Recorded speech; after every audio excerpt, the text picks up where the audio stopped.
kò sí pé àwọn generator. Ouidah is a city in southern Benin Republic in West Africa. It is known for its role. I want us to listen to this section very well. This is very important. It is known, one more Ouidah, fún ipa tó kó between 17th, 18th, and 19th century.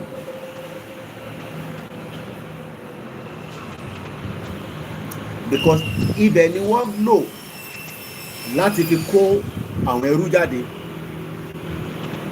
during the Atlantic slave trade. It is the route tí a lè sọ pé the slave route tó fi gbé mi dé ibi tá lọ ní àná tó ń pè ní door of no return. Tó bá ti dé ibẹ̀ yẹn bí ṣe sọ ní òru àná ká ṣe program, you are not likely to return home.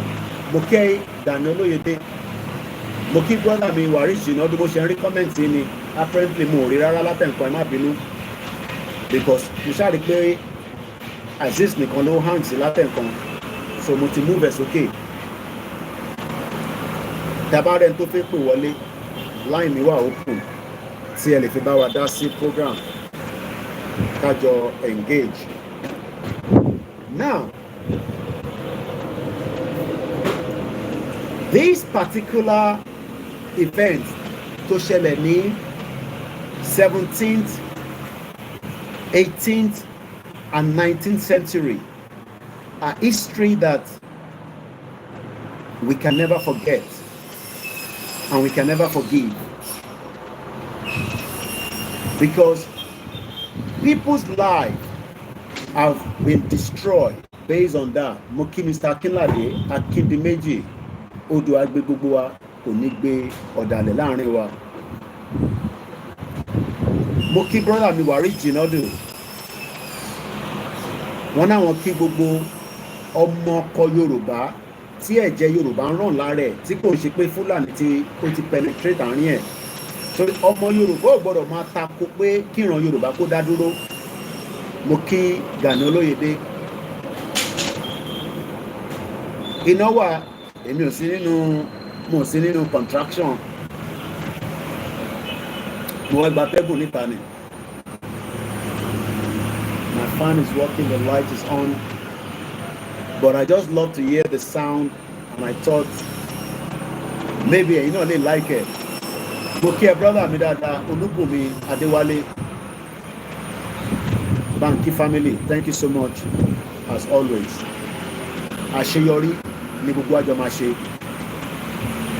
Gbogbo wa la máa jèrè ilẹ̀ Yorùbá ju bó ṣe wà lọ nísìn.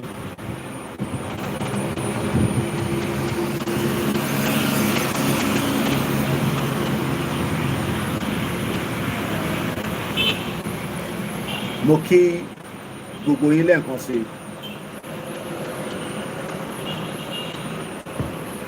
Mo kí yín o, mo fi kíkí mi, mo fi bàbá wa Professor Akintoye mo fi kí yín. Mo ń sọ̀rọ̀ nípa Ouidah níbi tí wọ́n fi gbé àwọn ẹrú jáde. Salamu alaikum brother mi Mutairo Abiodun. Àwọn òyìnbó ti ṣégè fún àwọn baba ńlá wa. Àwọn òyìnbó yẹn náà ni wọ́n ṣe control most of the African countries lẹ́yìn. Bọ̀lẹ́ nǹkan sí mo kí brother mi Ọmọgbọ́láhàn Robert, mo kí Adélékè Sadiq, mo kí gbọ̀nyìn tẹwà nílùú Ṣakí. Ìyàtọ̀ tó wà ń bẹ̀ nísìn ni pé nígbà tá dé the Python temple, wọ́n jẹ́ kó yé wa pé gbogbo bí tí òòṣà àbí tó bá relate mọ́ culture wọ́n ní gbogbo ẹ̀ pátá ni President Talon ló renovate. Mo kí ẹ Adékọ́lá ọmọ Òfìkì. Wọ́n ní everywhere ni wọ́n ṣe kí ni wọ́n renovate. So ó ṣó pé Talon, President Patrick Talon, ó fẹ́ ìdàgbàsókè ìyẹn àṣà àti ṣe ilẹ̀ Yorùbá.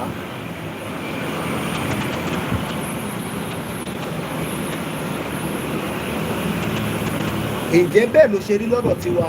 Kò rí bẹ́ẹ̀, kò dẹ̀ lè rí bẹ́ẹ̀ nítorí pé tí a bá ní a fẹ́ maintain culture wa àtàṣà wa, àwọn ẹ̀yà tó kù á máa bínú.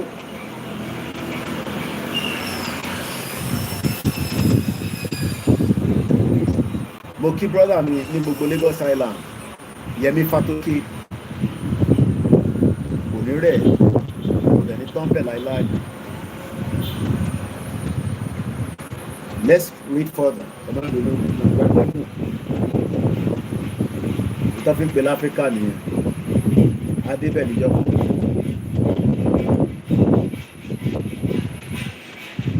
The slave route is a track down which slaves and ẹrú were taken to the ships, is lined with monuments and leads to the door of no return. Equivalent of the door of no return, òun ni Badagry tá máa ń pè ní point of no return. Tẹ́ bá rántí pé ICN TV, brother mi, mo kí Yàwá Rónkẹ́, mo kí Alájà Ọlọ́runṣọlá, mo kí gbogbo àwọn Mùsùlùmí, akú òǹgbẹ.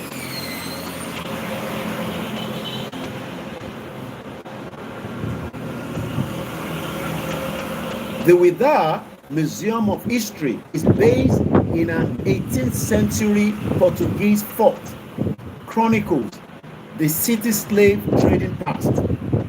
Now, ẹ jẹ́ ká lọ ka díẹ̀ nípa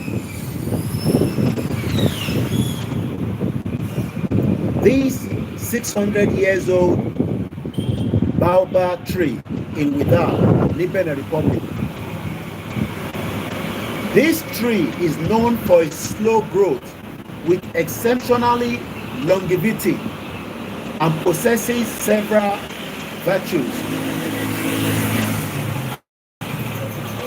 The tree is also located in Ouidah in Agoli Square between the Temple of the Python and the Basilica of Immaculate Conception.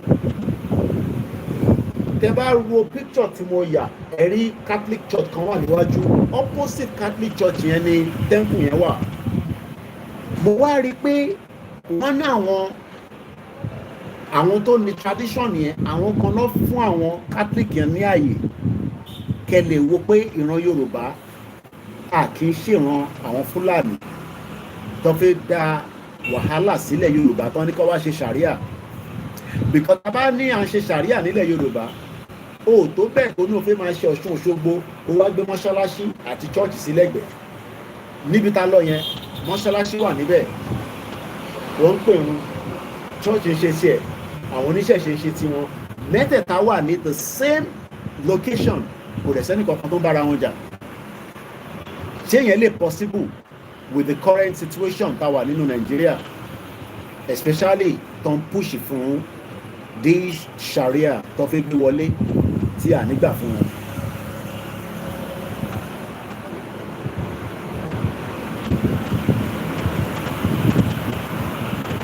Mo kí wa lẹ́ẹ̀kan sí.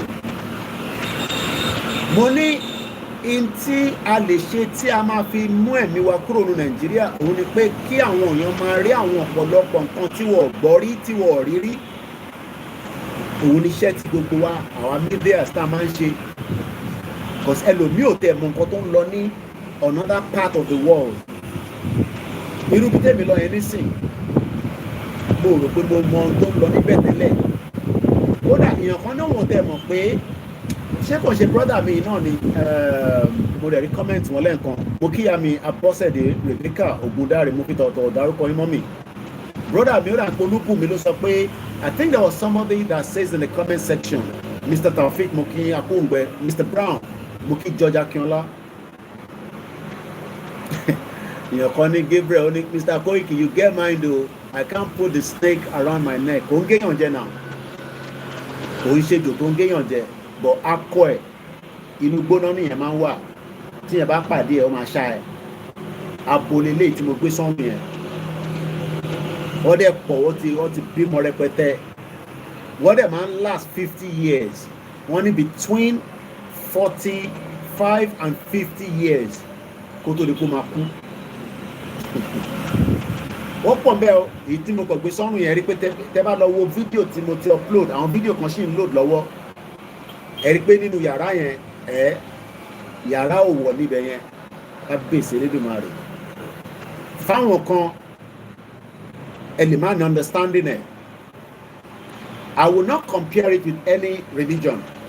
Torí kó má look like pé Koiki tẹ̀ fi ọ̀wọ̀ fún wa. But wọ́n nínú yàrá yẹn, inú yàrá tó pa àwọn ejò yẹn sí. Ẹ jẹ́ kí n fi tó kù lẹ̀. Àwọn tó yé tó lè nà. We are not going to compare it with any other religion or any other location. Torí tí bá compare, àwọn kan máa bẹ̀rẹ̀ sí famous, wọ́n lè fẹ́ sọ the fracas. But yàrá ibi tó pa àwọn ejò yẹn sí, kódà wọ́n ní tí tó bá kú, wọ́n sọ pé wọ́n kú, wọ́n ní wọ́n wọ̀jà. Nǹkan bẹ́ẹ̀. Ṣé rí àwọn òyìnbó tí wọ́n ti kó wa lẹ́rú?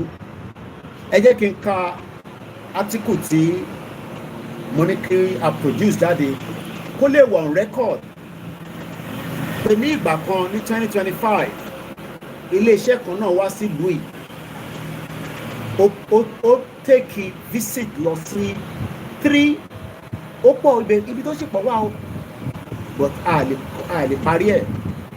Èyí tí mo lọ ṣe ní Togo ọ̀tọ̀, èyí tí mo ṣe ní Côte d'Ivoire àwọn yẹn is not even for public consumption yet. But èyí tí a ṣe nínú Benin Republic a gbọ́dọ̀ dúpẹ́ pé a rí ṣe. Mo wá ń bẹ̀ èèyàn wa. We are going to leave Nigeria because iṣẹ́ tí mo wá ṣe yìí iṣẹ́ tí ó jẹ́ kí n máa ṣe nílẹ̀ Yorùbá láti fi promote gbogbo tó ń pè ní ilẹ̀ Yorùbá pátápátá. And I will get paid for that, and I will make money out of that, and I will also make Yoruba into the map. Kò ń ṣe pé kò sí nínú map tẹ́lẹ̀. Mo wá jókòó sí London, mo ń fọbọ́ at 40+. Mo jókòó sí London at 40+, mo ń wa Uber káàkiri. Mo jókòó sí London, mo ń nulẹ̀. Àbí iṣẹ́ pọ̀ fún mi tó yẹ ká ṣe. Ìrìn àjò tá a rìn lásán lánàá yẹn, ṣé the cost la fẹ́ sọ ni? The time la fẹ́ sọ ni? Behind the scene, àwọn nǹkan tẹ́yìn ò rí. Ṣé ó possible ṣé mo lè máa ṣerú ẹ̀ pẹ̀lú àwọn terrorists tó ń jíyàn gbé nínú Nàìjíríà nísìn? Ìdí tá a ṣe ń sọ fáwọn èèyàn wa, ẹ má bínú ìtẹ́wà lórí Facebook, tẹ bá ń struggle láti gbádùn program yìí, èyí tẹ bá wà ní diaspora, ẹ lọ sórí YouTube wa. Mo kíyà mi títí lọ láṣọ. Gbogbo ilẹ̀ máa sanwó owó àdúrà tá a ṣe lọ́hùn yẹn. Oyè yìí. Àwọn ọ̀rọ̀ gbogbo ẹnu sọ̀rọ̀ tán náà. But wọ́n ní wìtá yẹn ilé àṣẹ ni. Àdúgbò fọlọ́run. Ó dàbí àwọn tó ń rìnrìn àjò lọ sí ẹ̀ka comparison ká fílẹ̀ bẹ́ẹ̀ torí mo fi dájà lẹ̀. But ó ti yé yín bí tí mo fẹ́ sọ. Ibi méjì tá máa ń lọ tá máa wọ plane tá máa ṣeré lọ tá máa lọ ṣe gbogbo tá fẹ́ ṣe bẹ́ẹ̀ náà ló ṣe rí. Bó ṣe jẹ́ kó máa wá sí ilẹ̀ tiwa náà nìyẹn láti wá ṣe kíni. Wọ́n ní táwọn ejò yẹn bá kú wọ́n sọ pé ejò yẹn kú wá ní wọ́n wà jà ni. And they last more than 50 years. Every month wọ́n fún wọn lóúnjẹ nǹkan bẹ́ẹ̀. Every month wọ́n máa ṣí ilẹ̀kùn wọn. Òun ṣe mẹ́ta ló wà ń bẹ̀ o. They are more than 30. Wọ́n bímọ sínú ibẹ̀ yẹn. Tó bá máa bímọ wá jáde, wá lọ bímọ, wá tún padà wọlé. Ọlọ́run tóbi lọ́ba. Mo ní Ọlọ́run tóbi lọ́ba. Ibi tí yàn bá mọ̀dé ló mọ̀dé. Àwọn òyìnbó ti destroy many things. Olóyè tẹ̀ ló kọ́kọ́ sọ yẹn fún mi pé Patrick Stallone gbogbo èrè tó wà ní France ó lọ gbà padà ó ní káwọn náà wọ́n máa fowó wò ní bíbá. Ṣé mọ̀ pé àìmọye èrè wa káwọn bá sanjọ́ kọ́tà fáwọn Britain tó wà ní London Museum. Now fáfà náà tí ẹ wà nílé lọ apply fún visa sọ fún wọn pé o fẹ́ lọ wo èrè ní London Museum má sọ pé ó fẹ́ lọ ṣe nǹkan kan, sọ pé èrè tí ó jẹ́ tilẹ̀ Yorùbá tó bá ní why are you going, sọ pé ó fẹ́ lọ visit museum, ó fẹ́ lọ wo àwọn èrè yẹn, ó wo bí wọ́n máa fún ẹ ní visa. Lára damage tá à ń sọ nìyẹn. Mo kí Mr. Bankole Razak.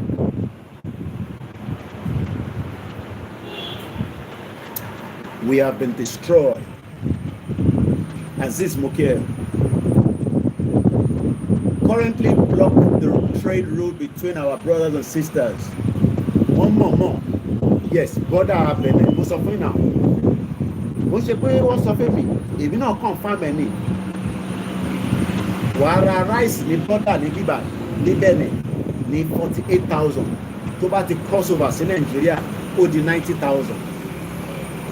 Mo rí ni. Ọmọ agbọ́dọ̀ kúrò ní Nàìjíríà. Kò sí àní-àní. Mo kí ẹ̀gbọ́n mi Karùn-ún Abíọ́dún tó jọ mẹ́ta. Ẹ̀yin tẹ́ wà ní orí Facebook bí ṣe sọ tẹ́ bá ń struggle pẹ̀lú network yẹn. YouTube is stable dáadáa. Ẹ lọ sórí Koikimedia àbí WD76 àbí kẹ́ lọ sórí backup YouTube channel Facebook channel wa Koikimedia Ouidah. Ọmọ kan tó ṣe lé òun nìkan ló fluctuate látàárọ̀. Àwọn tó kù stable pa. Ẹ jẹ́ ká sì dúró lórí ọ̀rọ̀ ibi tí mo ti lọ gbé ejò kọrùn. Àwọn èèyàn pọ̀ tó dé. Bọ̀dá àwọn òyìnbó nígbà táwa fẹ́ jáde àwọn òyìnbó kan ṣẹ̀ dé pẹ̀lú àwọn ọmọ wọn. Wọ́n tẹ̀lé pé torí mo wá ní during the week ni wọ́n tó bá yẹ pé mo wá ní Saturday àbí Sunday wọ́n ní kí òun yẹn máa ń dùn gan. Owó la fi wọlé kò ń ṣọ̀fẹ́. But in tó wà important ni pé ilé àṣẹ náà níbẹ̀ yẹn. And this is why Bénin Mr. Kenzie Abiodun Fapoda wọ́n ní kó ìṣe kí wọn náà ló lọ fi ilé ajé wọn wà ní London. Ìgbà tí mo tẹ̀ lọ ìyá kan tún jáde wọ́n ní ilé ajé kọ́ nìyẹn owó ẹyọ lásán fake nìyẹn. Mo ní níbo ẹ̀yẹn kọ́ jẹ́ ká gbé padà wá sí Nàìjíríà àbí sílẹ̀ Yorùbá. Tó bá jẹ́ pé ibi tó kàn ń kó ìgbálẹ̀ sí ni ẹ jẹ́ ká dá padà. Area tí ẹ má bínú like I said program tọ̀sán yìí a kò fi ń ṣe fàájì ni but ọ̀rọ̀ tó máa jáde bẹ́ẹ̀ ọ̀rọ̀ tó máa wá ni tẹ́yìn náà bá wá fẹ́ dá sí fóònù mi wà open kẹ́pẹ́ wọlé kájọ dá sí. But ní tí mo fẹ́ pààyàn bẹ́ẹ̀ ni pé mo kí brother mi Wasiu Taiwo mo ṣì ń dúró lórí ibi tí ẹ ti rí tí mo gbé ejò sọ́nù yẹn. Ejò yẹn ń ṣe ejò tó ń ṣáyàn jẹ o, kò rẹ̀ ṣe ejò tó lè pa. Kódà wọ́n ní tó bá di every month wá ṣí ilẹ̀kùn ibi tó pa àwọn ejò yẹn sí. Èyí tó bá fẹ́ jáde á jáde lọ fún rẹ̀ á dẹ̀ padà wá sílé.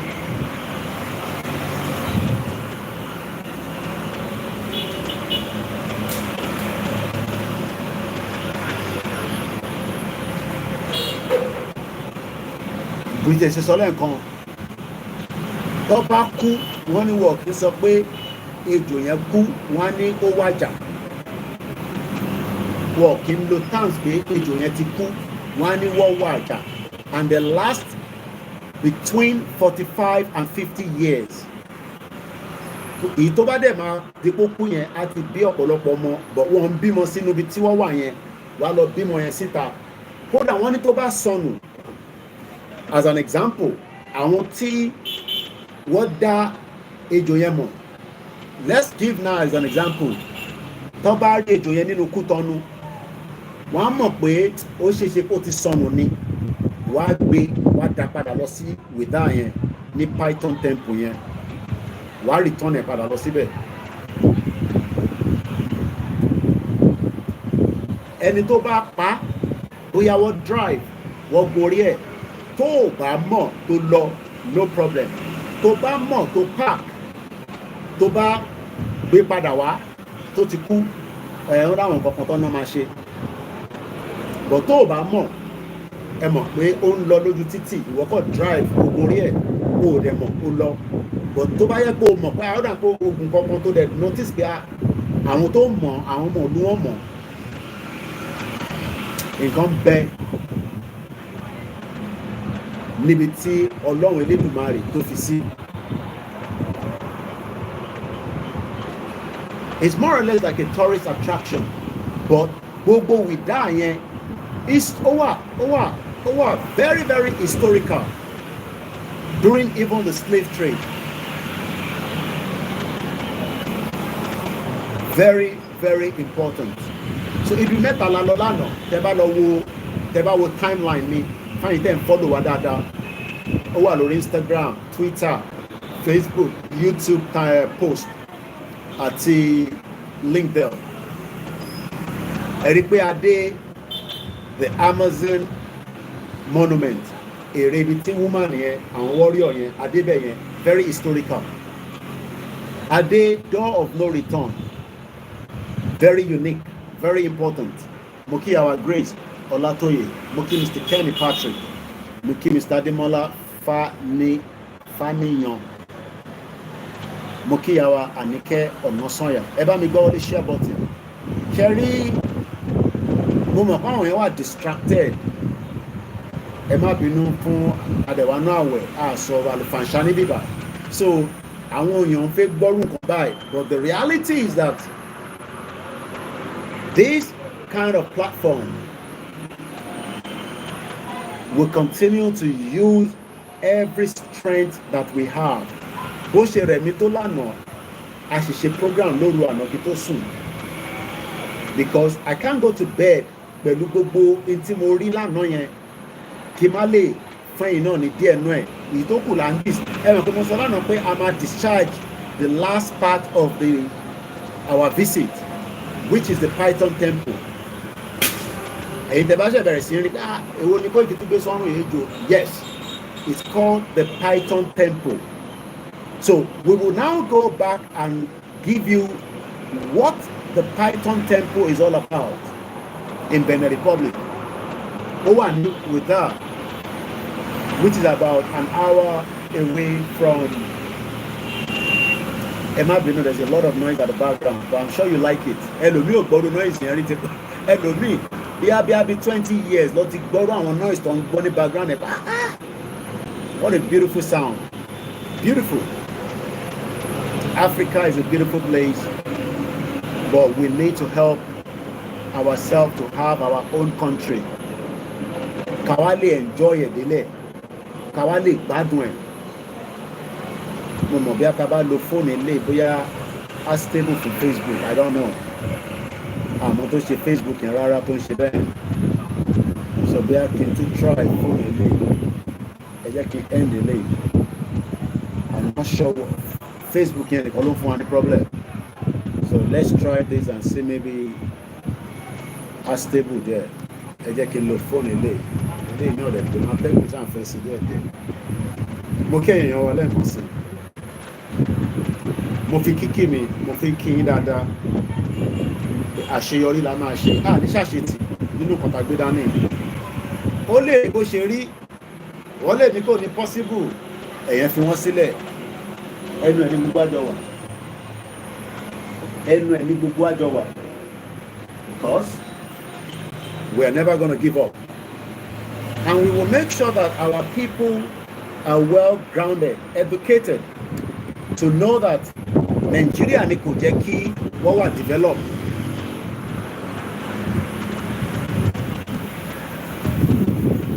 Nigeria òun ni kò jẹ́ káwọn èèyàn wà develop. So you can continue. Let's hope that this one will be stable a little bit more than the others. Nothing come. Mo kí yín o. Àwọn òyìnbó ti gba a lot kúrò lọ́wọ́ wa, and we need to return back to where we are before. And the beauty about Benin Republic is that Christian ṣe tiẹ̀, Muslim ṣe tiẹ̀, oníṣẹ̀ṣe ṣe tiẹ̀, and wọ́n ọ̀dẹ̀ takora wọn. And that is exactly how it is meant to be. So let's go and read a little bit more about the temple of the Python. The temple of the Python, Oni Urukobiti Muloni Ano, is called the temple of the Python. Please help me to share the program. Love, like, comment, and encourage us, even if it's not giving us money. Continue to pray for us to have the strength, to have what it takes. Mukia brother mi Ogumola Biodun ma binu pe mo koja aiti Georgia Malayen. I'm sure you will understand that our trip to Ekiti was in and out. Dozens of snakes are housed and worshipped. Listen to this. No, you can't eat it. Dozens of Polokwe. The brother almost she promised Sajoma Lord Jegufi Atamala. Nígbà tá a bá máa jọ jẹ́ yẹn a ti pè é bí a ká tó bẹ̀rẹ̀ rally ni a lè fi ní strength dáadáa tó dáa bá ti bẹ̀rẹ̀ rally a máa busy náà ìgbà òní rally máa bẹ̀rẹ̀. We are waiting for further instruction. Lókè Aziz okú náwó gbogbo gbà bó ṣe náwó lánàá náà nìyẹn bó dẹ̀ ṣe náà sí àwọn ibi tó kù náà àṣírí ò ní tú láíláí. Lókè èèyàn wa fẹ́ sí darapọ̀ mọ́ wa lórí Facebook padà. Tinubu break Nigeria now. Rally is coming. Aziz lóní sọ fún ẹbẹ́ o ní Miami ọmọ Ìjẹ̀bú lòun náà anífẹ́ o Bọ́lá Tinubu break Nigeria.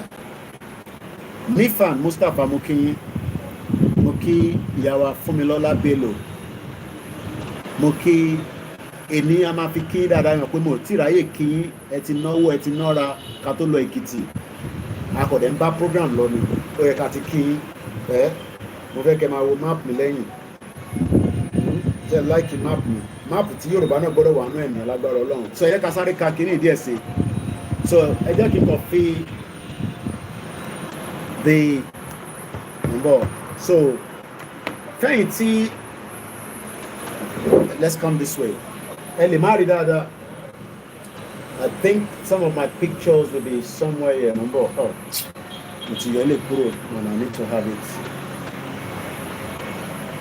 Ṣé iná ṣe máa ń ṣiṣẹ́ lórí laptop ẹ like them lo mouse ó difficult for me kí n máa lo touchpad yẹn I always love to use the mouse. So let me give you some of the images that will go straight to it. So these are all the images there.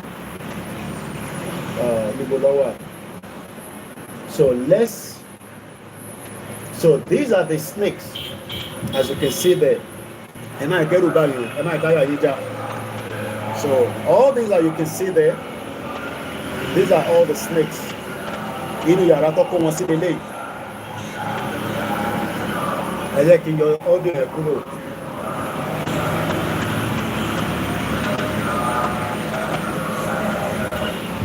So inú ibi tó kó wọn sí tó ti ń tọ́jú wọn.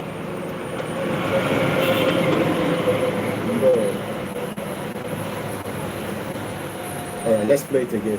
So what you're watching there is where they are all kept. Nothing is wrong, whether you are a believer of this or not is not the problem.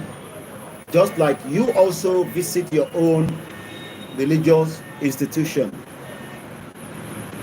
Tinubu divide Nigeria now. So nígbà tí mo kọ́kọ́ touch it, very cold. Nígbà tí nǹkan tutù. Báwo dẹ́ gbèsè mi lọ́rùn, ìyàn kan tẹ̀ ní pẹ́rù bá mi, ẹ̀rí ṣe máa bá mi. Wọ́n ní kàn géèyàn jẹ. Oríṣiríṣi èèyàn ti lọ síbẹ̀ tán gbé sọ́rùn. So kí láyà mi fi máa já fún. So àbí ẹni tó bá ṣiṣẹ́ ibi lẹ́yìn ló máa jáyà pé bí a tó bá débẹ̀ jọ máa ṣá ìjẹ àwọn tó ṣiṣẹ́ bí àwọn politician àwọn lẹ́ẹ̀kọ́ lọ síbẹ̀ tó ṣàyín jẹ àní fún ní gbogbo tó ṣẹlẹ̀ ní background èyí tí mo fẹ́ kẹ́kọ̀ọ́ mọ̀ náà lákọ̀ máa sọ sí public ó yé yín àbẹ́yìn ẹ̀ ṣáà ní expect mi kí n sọ gbogbo nǹkan So what you are watching right now are images of. So that is me right there, as you can see. So Baba Lejo. What the send us our mommy will react. So mo ṣe send us on the out to lọ sí school tọ́lọ́ máa fi dé. Àwọn eléyìí ò fi bẹ́ẹ̀ clear dáadáa, but èyí tí mo yà lórí phone wọ́n clear dáadáa. So you can see right there. That show the méjì sí ká tó máa. So again, so that is it there. Ẹ jẹ́ ká show video bá tí mo gbé ènìyàn sọ́nù lórí video. Ká kọ̀ show ẹ̀ briefly.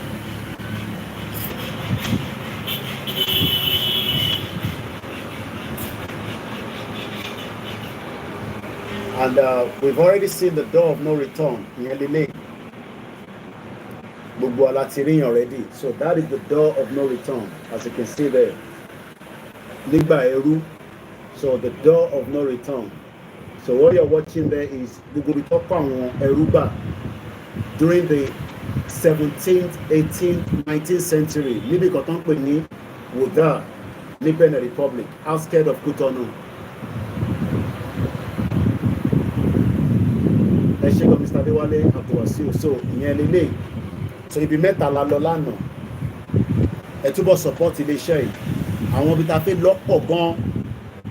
And we pray that kọ̀tà bá ti bẹ̀rẹ̀ rally àní lè ṣe gbogbo ilé mọ́. So ìyẹn ni mo ṣe try. Kó dẹ̀ tó di pé máa padà lọ sí London.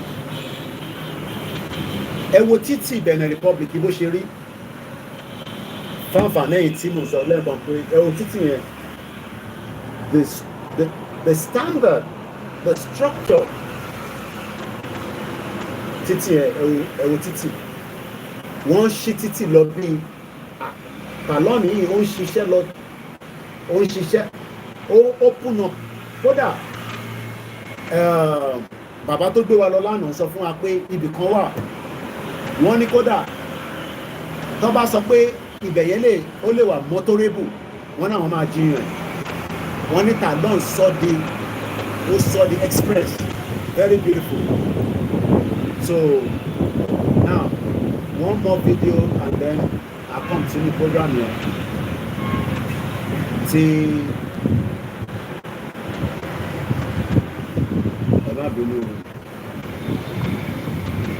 door of no return. So more records and what here. Amazon start to lélẹ̀. Ìjọ ta lọ, alẹ́ la lọ, so I couldn't see much. Ṣẹ̀dá àwọn tẹ̀ ń wò yìí, program tí mo ṣe lálẹ́ àná, mo ti ṣàlàyé fún yín lórí ẹ̀. A gbọ́dọ̀ wà patriotism, courageous, a dẹ̀ gbọ́dọ̀ wà brave. Tá a bá ti ní kan mẹ́tẹ̀ẹ̀ta yẹn lára, a lè jọgba Yorùbá nation, mo kí our unit. Mo kí ẹ brother mi Yorùbá Space TV. Mo kí Mr. Lawal Latif, Mr. Peter Vincent, mo kí. Ṣẹ̀dá àwọn tẹ̀ ń wò yìí, àwọn náà pè ní the Amazon statue. Tá a bá ti ní nǹkan mẹ́ta tí mo sọ nínú program lálẹ́ àná nígbà tí mo ń ṣe analysis àwọn warrior yìí. Àwọn ni wọ́n ja ogun Dahomey. Àwọn obìnrin tẹ̀ ń rí ogun kan tó máa ń pè ní ogun Dahomey. Àwọn tó ja ogun yẹn lélẹ̀ tó ń pè ní the Amazon women. 2022 ní Talon ni ó ṣí monument yẹn. Lágbára Ọlọ́run nígbà tí ilẹ̀ Yorùbá bá dúró a ní láti gbé fọ́mọ Chinese because bí ṣe gbọ́ àwọn àwọn Chinese ni wọ́n build eléyìí. Ọmọ Yorùbá tó lè build ẹ̀ wà tó dẹ̀ máa build ẹ̀ a máa decide èwo la fẹ́ gbé sí ilẹ̀ Yorùbá kọ̀ọ̀kan láti Kwara dé Kogi dé Èkìtì Oǹdó. A gbọ́dọ̀ ní monument tí àwọn èèyàn máa wò nílẹ̀ Yorùbá. Tẹ bá rí èrò ní Saturday níbí ìgbà ẹ̀ ṣáà rí pàtí mo lọ ní alẹ́ ẹjọ́ yẹn. Nígbà tí mo lọ wo Benin Republic ní 2025 Benin Republic wà lára 25 countries tí wọ́n sọ pé àwọn èèyàn gbọ́dọ̀ visit nínú ọdún yìí. Bí Benin Republic ṣe rọra kéré ta máa ń sọ pé ó kéré bó ṣe rọra kéré níwọ̀nba tó kéré, ṣé ẹ lè mọ̀ pé ọkọ̀ ojú omi ship tó ń gbé àwọn èèyàn wá láti different countries ó máa ń pààkì sí bíbá àwọn èèyàn wá wọnú ilé lọ wá lọ ṣe how many days tó fẹ́ ṣe kó tó di pọ́ padà sínú ọkọ̀ yẹn á wá gbé wọn lọ padà sí ibi tó ti ń bọ̀. Ṣé ìyẹn ṣẹlẹ̀ ní Nàìjíríà lẹ́nu? Ṣé ship máa ń dock? Ó ṣe ship tó ń kẹ́rù wa, ship tó kó àwọn èèyàn wá tó wá ṣe holiday ni mò ń sọ o. So ó ṣe kéré mọ́tò lánàá yẹn ká tẹ̀sọ́ pé ká yọ owó mọ́tò kúrò, owó ta fi wọlé at least a ṣe ra nǹkan ẹyọ kan nínú bẹ̀yẹn lánàá, bracelet kò lè ní kọ́ mọ́ fún yín kẹwò. Tàbí sọ pé tourism is also going to be part of Yoruba nation lọ́jọ́ iwájú tó máa fún wa ní the kind of cruise ship bẹ́ẹ̀ ni ẹ mọ̀ pé mi ò lọ sí school, bàbá mi wà rí jìnnàdù, wọ́n ń pè ní cruise ship. O lè búùkù cruise ship wá sí Benin. A ṣe máa sọ̀rọ̀ nípa the temple of the Python, but like I said we are just moving from different and I'm enjoying the weather.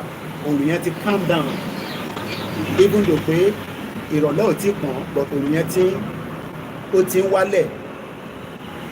Weather ṣì bright. Tó bá jẹ́ pé London lélẹ̀ nísìn ní aago 4 gbogbo ẹ̀ ti dúdú wokowoko.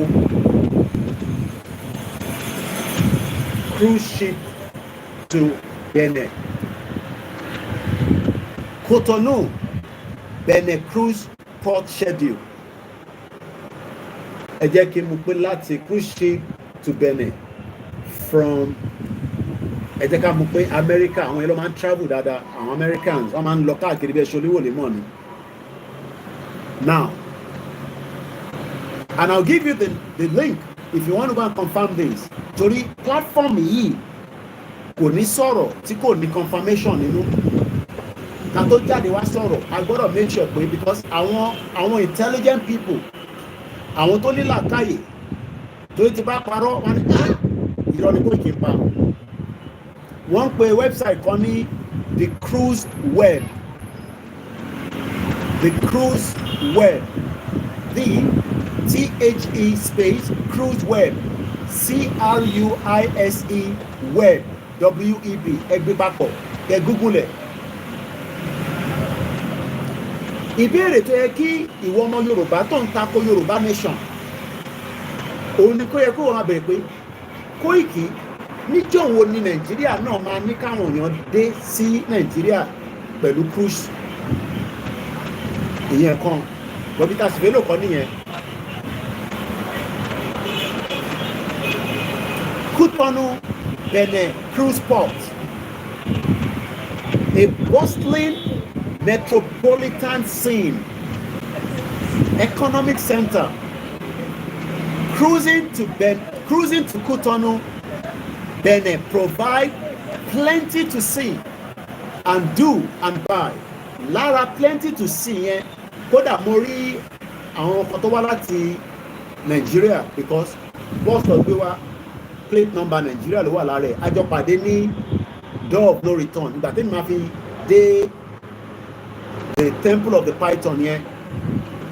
Àwọn wọlé bọ̀ wọ́n park síbẹ̀ bọ̀ bóyá wọ́n sì fẹ́ rìn bí àkọ́kọ́ tó wà táwọn fẹ́ lọ check in I don't know because ibi tẹ́mi fẹ́ lọ nìkan nìyẹn and I was going out from there and returning back to my destination. You know, wọ́n pọ̀ àwọn obìnrin àti àwọn wọ́n ṣà lọ mọ́tò wọn park síbẹ̀. So that shows that the future of a Yoruba country, a future independent Yoruba country, the Shabadation on it, people will not come to Nigeria because kò sí security. That's number one. Now, ẹ jẹ́ ká kí ìtàn délẹ̀. The bustling metropolitan scene, the economic center, the cruising to Cotonou Benin provide plenty to see, do, and buy. One of the largest ports in the West Africa, the largest city in Bénin, and the seat of government, Cotonou, is in the southeast part of the country, between the Atlantic Ocean and the Lake Noku, spelled N-O-K-U-E. Atlantic Ocean yẹn ni wọ́n ń gbé àwọn ẹrú gbà láti Ouidah ní 17th, 18th, 19th century. It is also located east of Togo and the west of Nigeria. Contraction, useless. Tí wọ́n ta rice ní Cotonou ní 48,000 naira. Tó bá dẹ̀ ti cross the border, abájọ táwọn kan fi ń ṣe oríṣiríṣi jàǹbá. Àwọn wàá lo agbára, wàá gbé rice wọlé sínú Nàìjíríà at cheap price. Wàá tà fẹ́yìn tẹ̀ wá lé ní more than double. Mo kí ìyá mi dáadáa Adéṣọlá Oríọlá mo fi tọwọ́ dárúkọ yín. Mo kí Mr. Kim Ọládòsù. Mo kí àrólé Odùduwà káàbọ̀. À ń sọ̀rọ̀ nípa ìrìn àjò mi lọ sí Python temple níbi tí mo ti gbé ejò sọ́rùn. Ibi mẹ́ta la lọ lánàá. Adé monument Amazon àwọn obìnrin Dahomey. Adé door of no return. Door of no return here is similar to point of no return ní Gbàdágìrì. Adẹ̀wá lọ sí the Python temple. Ejò yàn kì í ṣáyàn jẹ kò ń jẹyàn. Bọ̀ wọ́n ní akọ ẹ̀ ìyàn ń gbé nínú ibẹ̀ yẹn. Inú igbó nìyẹn máa ń wà. Tíyẹn bá pàdé ẹ̀ ó máa ṣá ẹ o.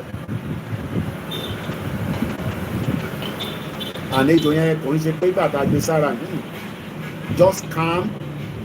Ẹ̀rí kò ń ṣeré lọ lẹ́yìn mi ìbí ọ̀tá kò ń ṣeré wọ́n kàn sọ fún mi pé later mo á lọ fídíò mi pé ó kàn ṣe fàájì lọ lẹ́yìn mi ni fídíò yẹn ṣì ń load ìyẹn lè ṣe tí rí lórí channel mi. Now kí ló dé tí Nàìjíríà ò jẹ́ ibi táwọn èèyàn fẹ́ wá láti wá ṣọlidé? I am not talking about Nigerians, I'm talking about foreigners. Kọ́ máa wá ní bọ̀kúbọ̀kú, kọ́ lọ Èkìtì, kọ́ lọ Ondo, kọ́ lọ Ogun State, kọ́ káàkiri gbogbo ilẹ̀ Yorùbá.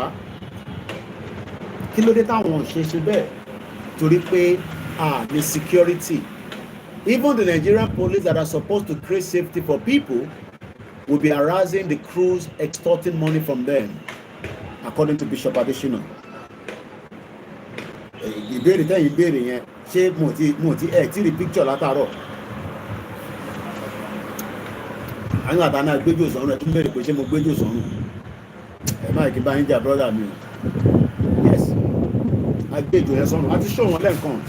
Ẹ máa kí tún máa padà máa gbé laptop yẹn wá láyìn tí pọ̀. Ẹ lọ sórí gbogbo page yẹn rí bẹ́ẹ̀. Now, kí ló mú àwọn èèyàn wá síbí báyìí? Originally a small fishing village, the area was seceded to the French in 1868 during the Berlin Conference. Àwọn French wọ́n gba bíbá mọ́ wọn lọ́wọ́. Àwọn Britain wọ́n gba Nigeria, wọ́n gba Ghana, French gba Mali. Mo kí yàwá Esther, mo kí gbogbo ẹ̀yin tẹ́ ń wò wá, mo kí Mr. Darlington. Tó o bá gbọ́ Yorùbá, má bínú. Èdè Yorùbá là ń sọ ní bíbá. Mo kí bàbá mi Sunday Anjorin, mo kí ẹlẹ́ǹkan sí brother mi Àrólé Odùduwà. Mo gbé ìjọ yẹn sọ́rùn. A rẹ̀ ti ṣàdúrà níbẹ̀. Ó yẹ yín because ilé àṣẹ níbẹ̀ yẹn náà. À ní sọ jù bẹ́ẹ̀ lọ.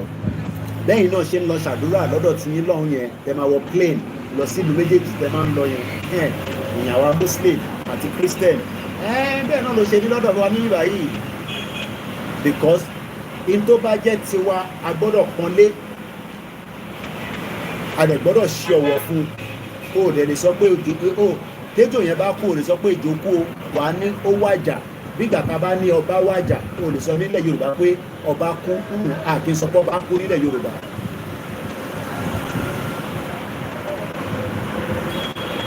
Wọ́n ní Nàìjíríà ò ní infrastructure bàbá mi ọmọ aládé ló sọ bẹ́ẹ̀ so báwo làwọn èèyàn ṣe máa wá sílùú tó ní infrastructure mo ní in tí mo rí nílẹ̀ Yorùbá tí mo fi lọ yìí ọ̀nà dá ẹ ṣáà jẹ́ kí n fi ìyẹn sílẹ̀ it is completely destroyed bóyá deliberately ni o bóyá I don't know but these same criminals ẹ má bínú pé mo tún move away from there because mo kàn rántí pé nígbà tá a fi bẹ̀rẹ̀ program lẹ́ẹ̀kan ìbòrí ṣé ó jẹ́ kí ìbòrí ṣì dẹnu nínú Nàìjíríà ta ló mọ James Ibori how many people remember James Ibori mo kàn fẹ́ wò bí àwọn èèyàn mọ ẹni tó ń pè bẹ́ẹ̀ tẹ́ ẹ̀ bá mọ̀ ẹ béèrè lọ́wọ́ mi màá sọ díẹ̀ o ṣẹlẹ̀ yìí tẹ́jọ́ ọmọ Yorùbá pẹ̀lẹ́ mi tá a bá kúrò ní Nàìjíríà gbogbo àwọn ràtìràtì àwọn criminals àwọn la máa bá dòwò pọ̀ torí wọn ò ní jẹ́ kí development dé báyìí tí ọlọ́jọ́ máa fi dé ẹni gbogbo wa máa gan kò sẹ́ni kankan tó máa yọ́kú ní gbogbo wa gbogbo àwọn tó dẹ̀ ti kú náà kọ́ lọ́n foríjì wọn but tá a bá kúrò nínú Nàìjíríà ex-convict James Ibori lobbies Tinubu to appoint Kingsman as INEC chairman àrólé Odùduwà ní ọmọ àlè olè tẹ́bá ní olè 419 times 4 James Ibori ló ń pè bẹ́ẹ̀ one time governor but Sahara Reporter ó ní wọ́n ti ń ṣe bí wọ́n ṣe máa rig election 2027 ẹ ṣe gan ìyá mi kò Mr. Anthony Badejo ni he is a prisoner ìyá mi Ọlájíre Kókà ní Koiki is a very corrupt politician but ó ṣì ní say ṣe rántí pé nígbà tí Tinubu débẹ̀ tẹ bá rántí gbàrà akọ̀rí picture Ìbòrí ní àsọ̀rọ̀ kí ni Tinubu ṣe pẹ̀lú Ìbòrí ex-convict àwọn kan ní ọmọ ìyá kan náà làwọn méjèèjì ẹ má sọ bẹ́ẹ̀ ẹ má jẹ́ ká bú Tinubu ẹ rántí gbàtà àwọn kan ní má yẹ ká bú Tinubu ẹ fi Tinubu sílẹ̀ kí ni Ìbòrí wá lọ́dọ̀ Tinubu Ìbòrí ó lè Ìbòrí jàgùdà mo kíyà mi mo dúpẹ́ bẹ́ẹ̀ lò mo fi tọ̀tọ̀ mo fi kí yín náà kíkí ni tèmi so gbogbo yín tá à ń dárúkọ à ń kí a fi ń recognize yín tá a bá dárúkọ yín ẹ má bínú Mr. Ogunmọ́lá Joshua mo kí yín Mr. Joseph Adesanya Ṣeun Balógun mo kí yín Razak Ọlásùnkànmí mo fi tọ̀wọ̀tọ̀wọ̀ kí yín ẹ má kí Mr. Abiodun ní yes I know James Bond is a chief army robber fẹ́ràn James Ibori lẹ́fẹ̀ẹ́ sọ olè jàgùdà Ajia Afusat àkú òǹgbẹ o àwa náà wà ní òǹgbẹ báyìí o ẹ má wọn tó wà ní kọ́ọ̀pù mi inú òǹgbẹ náà la wà mo kíyà mi ọmọ wò mí Adélẹ́yẹ àjọ ń gbà wẹ̀ ni ẹ jẹ́ ká fi Ìbòrí sílẹ̀ olè so ẹ jẹ́ ká padà sí ìrìn àjò wa lọ sí tẹ́ḿpù yìí kí la wá lọ kí ló ṣẹlẹ̀ kí ló sọnù mo kí Sheikh Khalifat Arafa nígbà tí èèyàn náà bá sọ pé Koiki Yorùbá nation ní ansa ṣe mọ̀ pé kò mú ìjà dání kò kódà Yorùbá nation ní kò má kódà agbọ́dọ̀ ní mọ́ṣáláṣí tó fine gbogbo mọ́ṣáláṣí ti máa rí nílẹ̀ Yorùbá kọ́tàn nígbà tá a bá gba country mọ́ṣáláṣí gbọ́dọ̀ ní air condition àwọn èèyàn ní láti máa charge fóònù ní mọ́ṣáláṣí wọ́n bá wà nílé wọn wá charge ọ̀tọ́ bá wá sínú mọ́ṣáláṣí wọ́n gbọ́dọ̀ wà nínú comfort zone omi tẹ́mi fi ṣàlọ́ àlá nígbà tí mo wà ní Adéníjàdélé nígbà míì tó omi bá lọ omi kànga ni wọ́n máa lọ pọn la máa fi gbogbo yàn ní ṣẹlẹ̀ nígbà tá a bá gba Yorùbá nation gbogbo mọ́ṣáláṣí gbọ́dọ̀ ní omi tó máa jáde drinkable water omi tó yẹ kó bẹ́ẹ̀ ṣe máa lọ sí Saudi Arabia yẹn ẹ̀wọ̀n fáwọn omi Saudi Arabia yẹn tó bá ṣàlọ́ àlá o lè gbé mu má lọ dánwò ní Nàìjíríà kọ́lẹ́rà máa pa ẹni o a ní mọ́ṣáláṣí ń jìyà nílẹ̀ Yorùbá ṣe tẹ̀wárí tó fọ́nì ni pé wọ́n recognize gbogbo àwọn Yorùbá pé Muslim ni wọ́n kàfá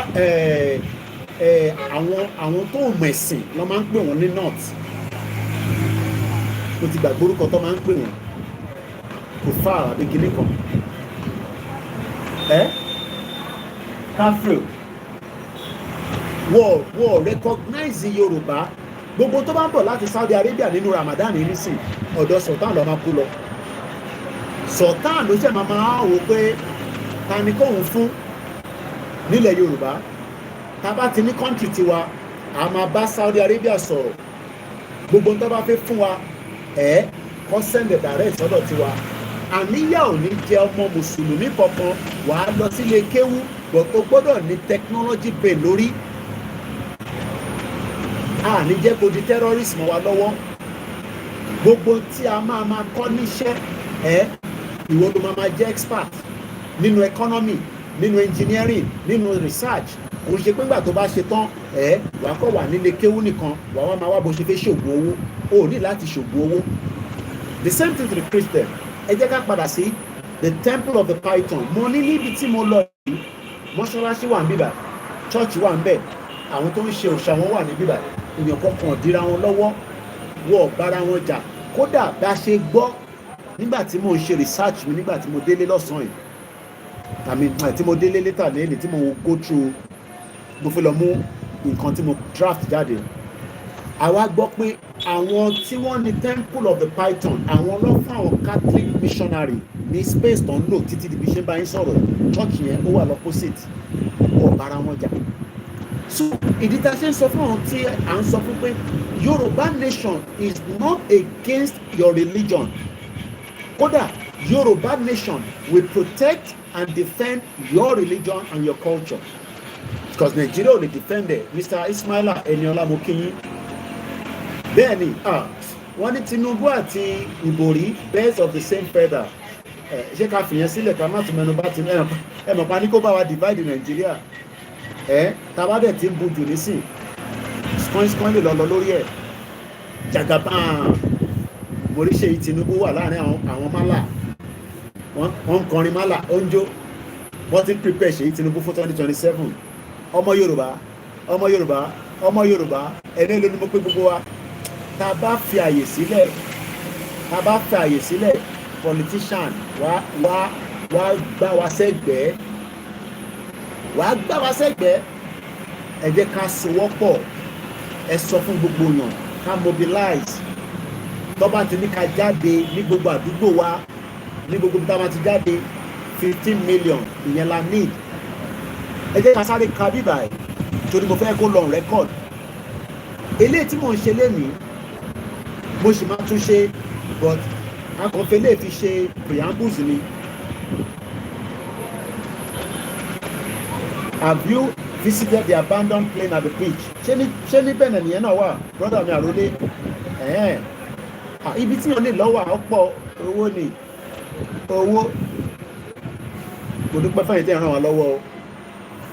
Ẹ jẹ́ ká ka bíbà.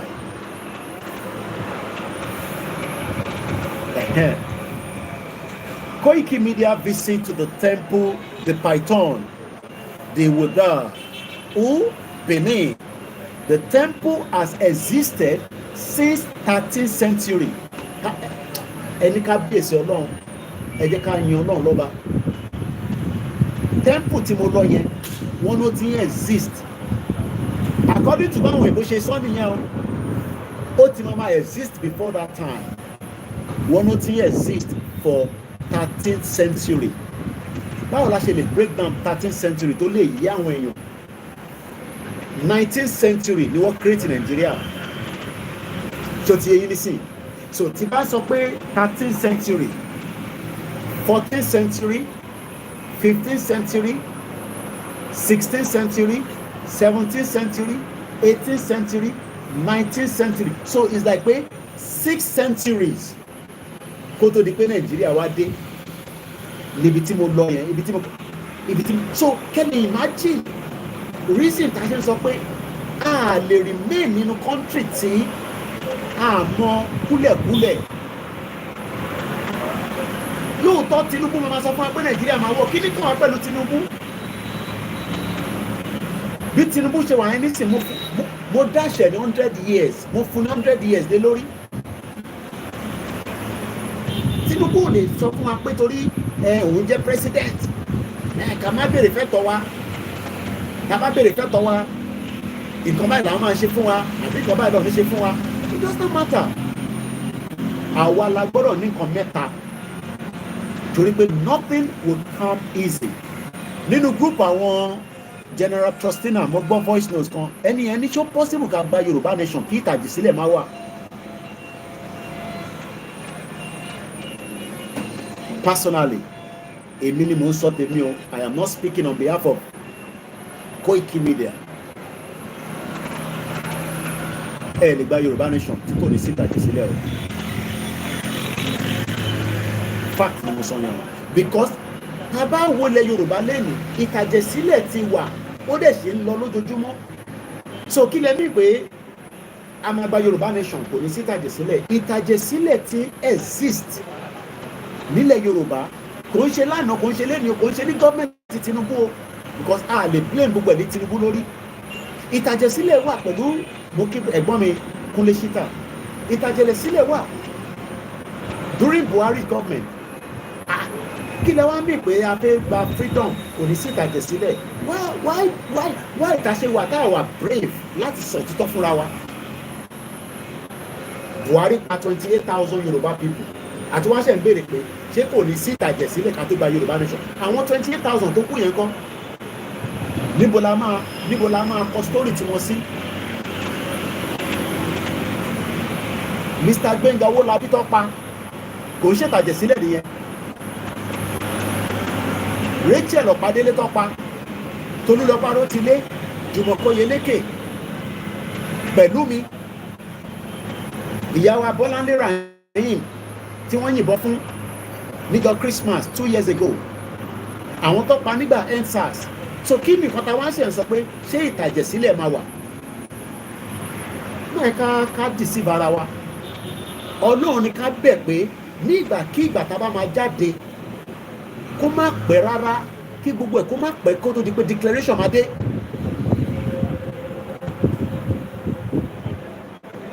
Bọ̀tà bá ṣe ń sọ pé ṣé ìtàjẹ̀sílẹ̀ máa wà ẹ̀ ṣé kò rí. Ibi tí mo lọ lánàá yẹn nísìnyí wọ́n náà ti exist for 13th century. Where is Nigeria at 13th century? Why must we maintain in táwọn òyìnbó create? Kí ni reason tá ṣe fẹ́ maintain? Mo kí àwa tó sì fún mi Adéníkẹ́ AJ mo fi tọ̀wọ̀tọ̀wọ̀ mo fi kí Ṣínyèrè Òzírì mo kí ẹ tẹ́ bá ti gbọ́ Yorùbá ẹ má bínú mo kí brother mi Olúmídé tí ìbá dárúkọ yín mo mix ẹ̀ nìyẹn. So mo bẹ̀ wá mo rọ̀ wá ọ̀rọ̀ báwo la ṣe máa gba Yorùbá nation ṣé kò ní sí ìtàjẹ̀sílẹ̀. Ìtàjẹ̀sílẹ̀ ti wà already. Ṣó dìgbà tó bá yìnbọn fún yàn nìkan ní ìtàjẹ̀sílẹ̀ ni. Do you know how many of our people are dying in the hospital? Mo kàn ti delete email yẹn ni mo bọ̀. I received an email from even though pé mo sí ní Europe wọ́n sì ń bẹ̀ mí pé kí wọ́n fi ẹ̀jẹ̀ sílẹ̀. Come and donate blood. Don't go delete it. Torí mo sí lé mo fẹ́ lọ wo delete mi mo bọ̀. Trash. Then close and kankan díẹ̀ to see too many things. So mo bẹ̀ wá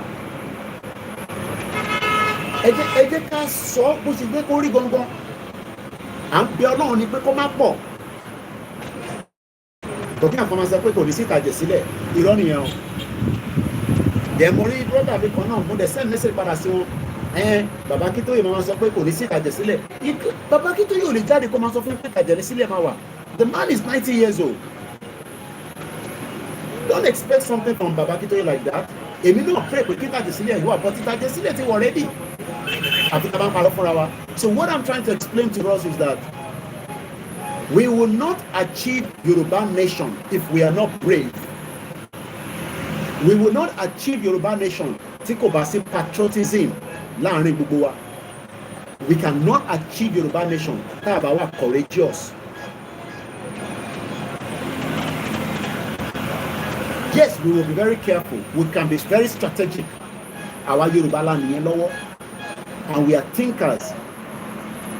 The politicians are already worried that, hey, it's not me that they're worried about. They're worried about every one of us. Because I keep telling them, somebody who's on the broadcast, I was going to this event yesterday when the call came through. And he couldn't control himself. I had to calm him down.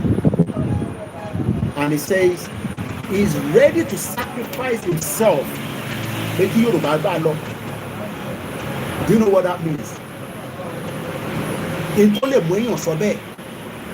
Mo ní kí ló ṣẹlẹ̀ ẹ má sọ̀rọ̀ bẹ́ẹ̀ yẹn kò sẹ́ni kankan tó máa kó gbogbo wa gbogbo alájọmọdé lẹ̀ lẹ́yìn ọ̀nì náà wọ́n yìí ti fi mí sílẹ̀. Nigeria killed my brother. I will not give the details of how the brother died. That's the reason why we are saying to the president, let us divide this union. All this pranky play. Ulele. This was sent to me at 12:22 p.m. today. Once of me pay appointment is now available. Come and give blood. Dear Olayomi, I will not give you my donor ID. Thank you so much for being a blood donor. Your remarkably generosity helps to save the lives of patients in the hospital all over the country. Ẹ̀jẹ̀ tí mò ń donate ó help ẹni tí mo mọ̀ rí. But we know it can sometimes be difficult to find an appointment that suits you. Donation of blood, so important. We are offering you this opportunity to beat the rush and reserve your appointment now for the session at police location here on Wednesday, the 30th of April 2025. Click here to book and donate blood. Immediate hospital kan ní Èkìtì. Ṣé Adédoyin General Hospital. Ẹ̀wá tó ṣe ń béèrè lọ́wọ́ ẹ̀ wá pé ṣé ìtàjẹ̀sílẹ̀ máa wà. Àwọn tó ń kú lọ hospital yẹn náà kí ni nǹkan tó ń pa wọ́n. Ìtàjẹ̀sílẹ̀ ni because they need blood, they can't get the blood. Nobody can donate blood because àwọn tó fẹ́ gba blood lára ẹ̀. Most ẹ̀ má bínú ìtẹ̀wà ńlé. Most of them wọ́n tí jẹun dáadáa. Ẹni tó bá jẹun yóò lè máa gbẹ̀jẹ̀ lára ẹ̀. Ìlú tó dáwà jẹun yóò lọ́sẹ̀ ní káwá gbẹ̀jẹ̀ lọ́sẹ̀ pé gbẹ̀jẹ̀ lára wa. I know the noise is beautiful.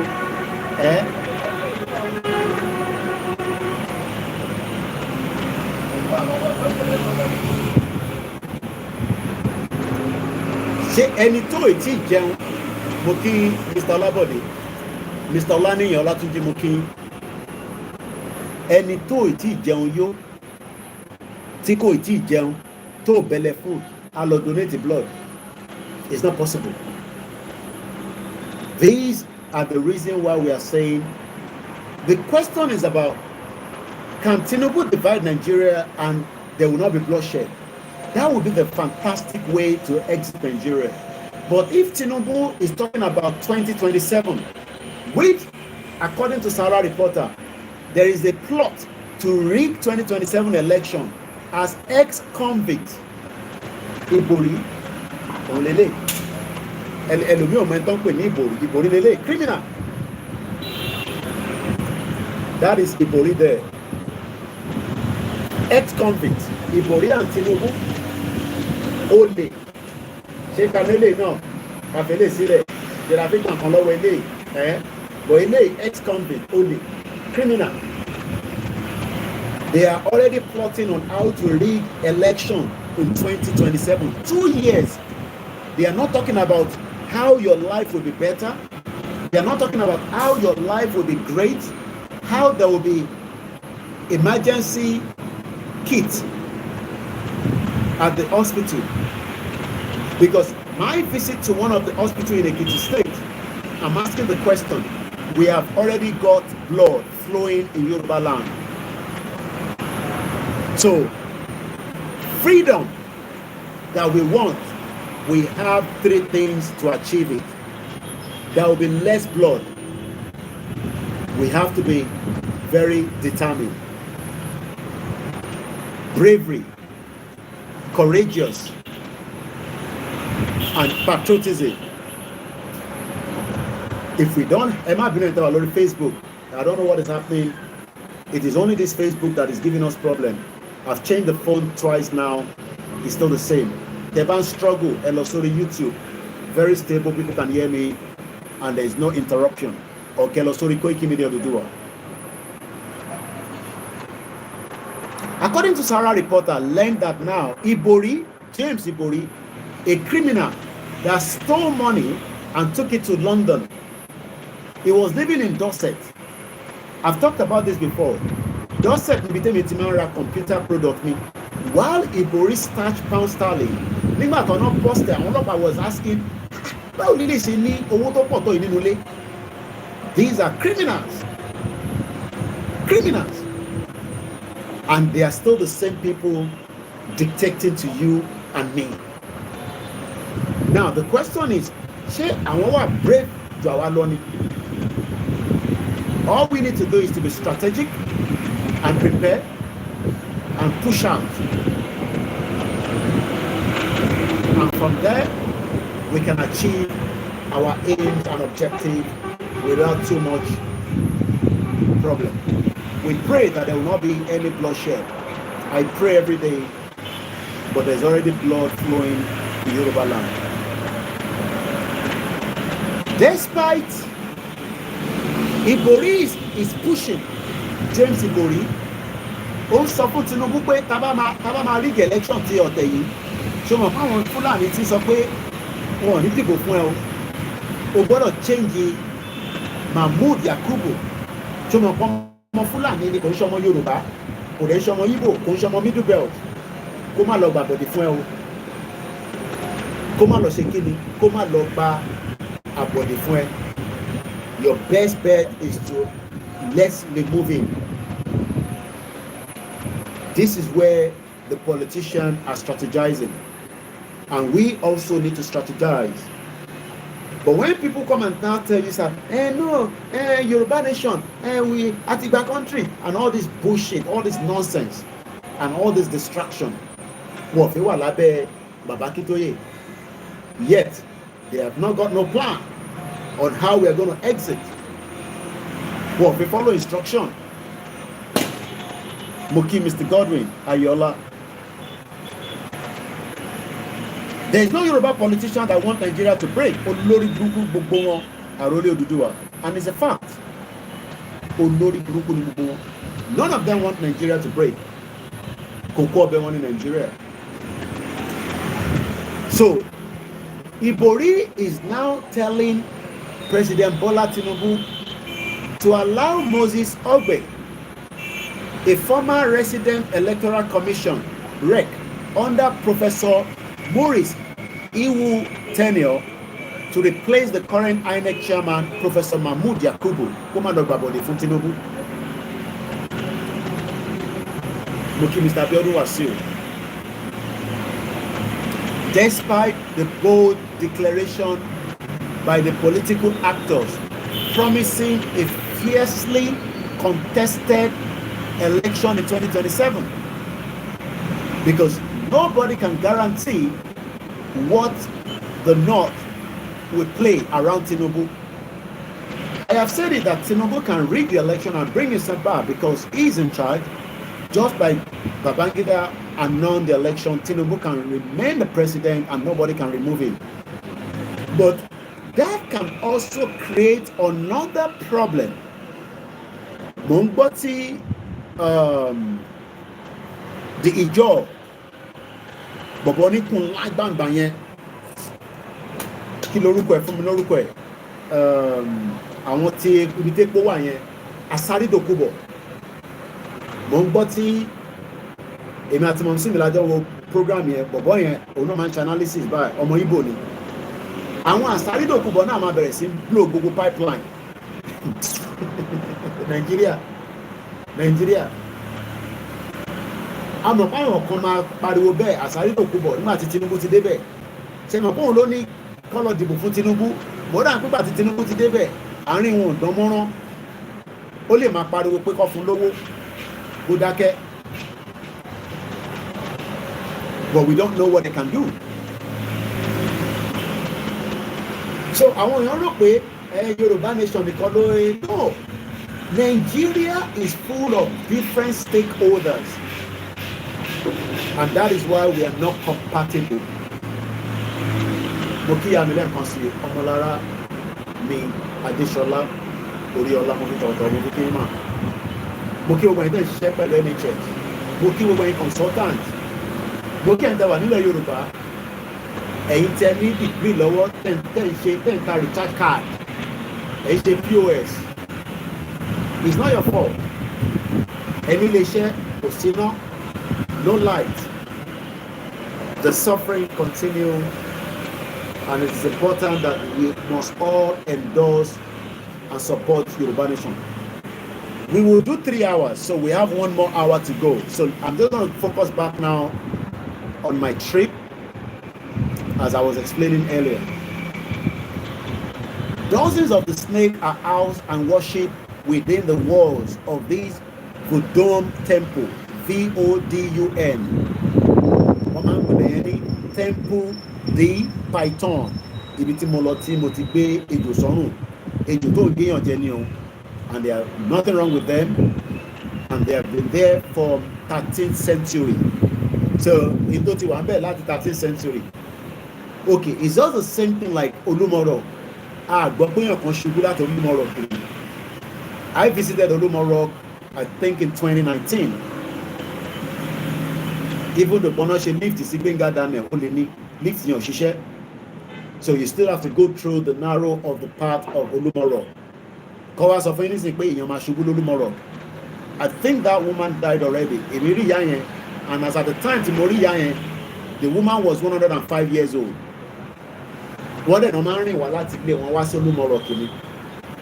So I don't want us to look at it and say, no, it's not about that. It's the same thing that when you go to Olumoro, tó bá ní bravery, tó bá wà courageous, you will not achieve anything.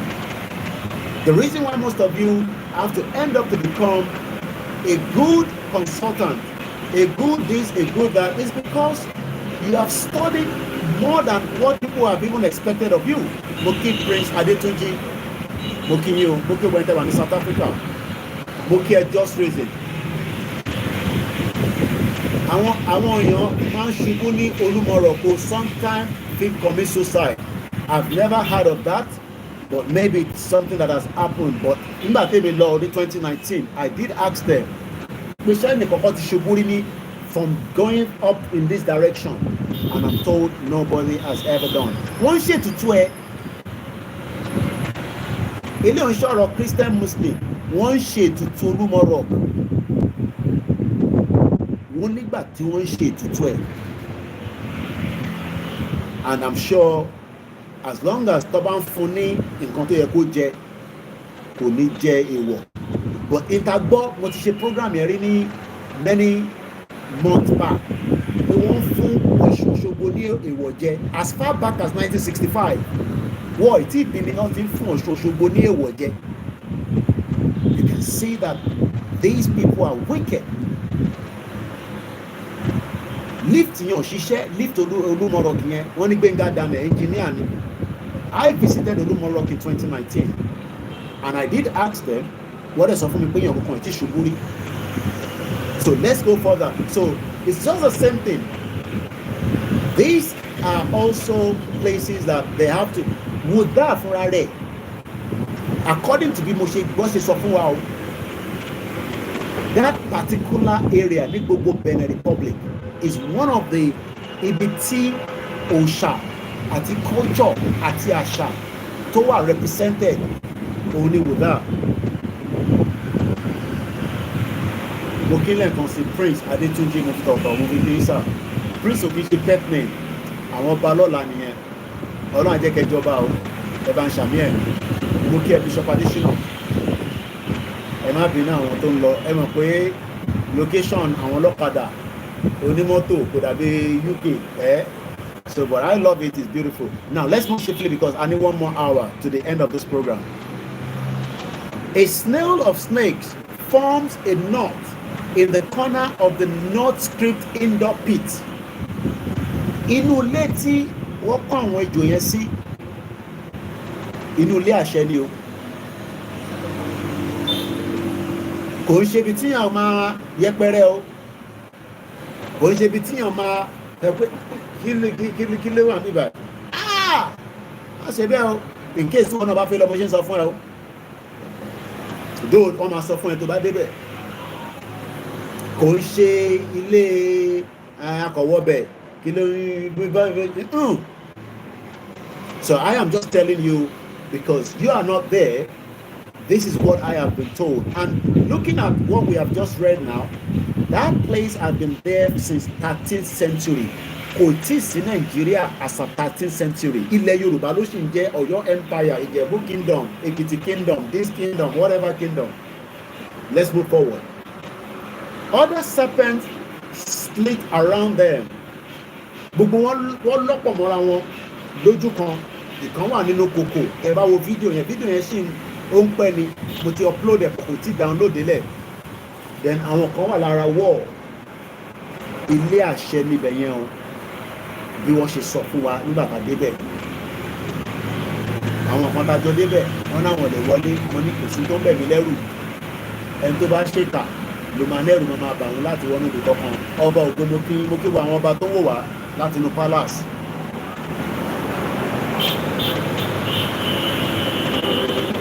Lóòótọ́ kò sí bó ṣe lè kọ́kọ́ rí kíní yẹn, ó lè wà intimidating bó ṣe máa rí nìyẹn tá a bá jáde fúnra lè. Àwọn military jáde, force máa jáde, kí wọ́n máa jáde. Intimidation lásán ni. Àwa gbọ́dọ̀ wà courageous, a gbọ́dọ̀ wà brave, a dẹ̀ gbọ́dọ̀ wà patriotism. Interfere yẹn la máa dúró lé lórí. Our demands must be met in 2025 if we all come together this year. Èmi nìkan ò lè dá ṣe, Ìgbòho nìkan ò lè dá ṣe, Bàbá Akíntóyè ò lè dá ṣe, YSDM ò lè dá ṣe. We must contribute. Ẹ̀yin tẹ́ mọ̀ pé ẹ̀ nílé wa fún rally, then ẹ gbọ́dọ̀ contribute, because owó tẹ́ bá contribute ẹ̀ lọ́ máa fi mobilize. Tẹ́ bá dẹ̀ sọ pé ẹ contribute, ibi tó bá dé, mo sọ pé tó bá dé pé 500 ló bá jáde, á dìjà gbòòrò tó bá lọ yíwọ́, but tí 15 million bá jáde, so possible kó pa gbogbo 15 million? It's a question. Ṣẹ̀ṣẹ̀ ti rí yàtọ̀. So we must mobilize, we must prepare our mind, but a gbọ́dọ̀ wà brave. Tá a bá wà brave, lọ́bì kankan. Mo kí brother mi Usman, Masbi mo kí ẹ kọjọ́ bí àná. Aṣọ́pọ̀lọpọ̀ ọdún láyé. Àdúrà àgbà. Mo kí bàbá mi Usman. So let's move swiftly again. Lóòótọ́ ẹ̀rù ọ̀bẹ nígbà tí mi rí ètò yẹn. I was even prepared to just have it on my neck because it's an experience. Ilé òṣè jonú zoo tó máa kéjì pé ò lè rí ilé akọ ẹ̀ wọ́n ní wà nùgbó ìṣesọ lákọ̀ọ́kọ́ tẹ́lẹ̀. Though, according to the report here, it is intimidating outside. I'm sure today you know about it. Ejò ní Koiki gbé sọ́run yìí kò sí kankan. Ìtọ́ ti ń ṣe for 13th century. Mọ̀ tán pé 13th century ni. Ìyàn kan wá ní. It's the same thing like Olúmọ rock was. It was for a purpose. Ibi táwọn kan sápamọ́ sí ni nígbà tó ń ja ogun. Mọ̀ tán Olúmọ rock ni. Máa ta tún ya bẹ̀yẹn nísìn. Ṣèkíyàn kan wá sọ nísìn pé pé ibẹ̀ yẹn ẹ̀yin tẹ́ bá rí àwọn images yẹn ẹ má fojú condemn ẹ o, mo sọ fún yín o. Fẹ́ compare pẹ̀lú location tẹ́yìn náà ń lọ gẹ́gẹ́ bí religion ti yín, but ibi ta lọ lánàá yẹn ibi ọ̀wọ̀ ni o. Ẹ̀yin lè má believe in it, ẹ lè má agree with it, but ibi tó ti ń bẹ gẹ́gẹ́ bí ibi tí mo fẹ́ kà mọ̀ pé mo tútù divert lẹ́ẹ̀kan tí mo sọ pé àwọn ni wọ́n fún àwọn Catholic tó wà lọ́pọ́sìtì wọn ní ibi tó ń lò títí di bí ṣe ń bá yín sọ̀rọ̀ báyìí. And let me quickly read that because mo kà bẹ̀yẹn tán lẹ́ẹ̀kan.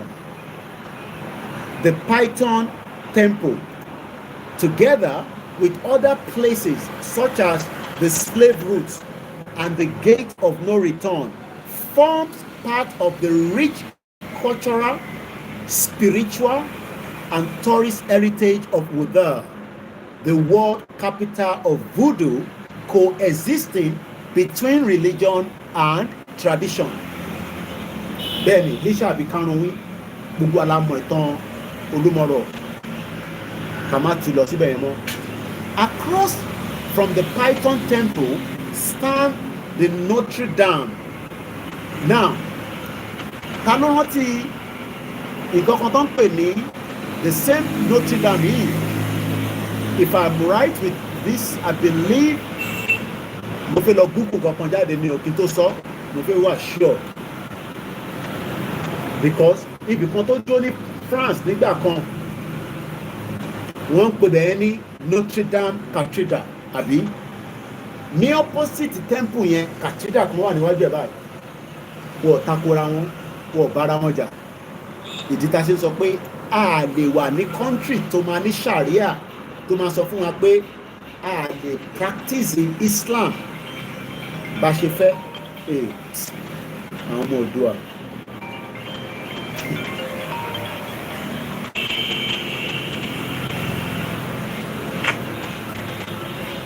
What happened, man? How are you? Sorry? I can't hear you. Why is he not making you food? You back from school? I'm on a live program now, yeah? Yes?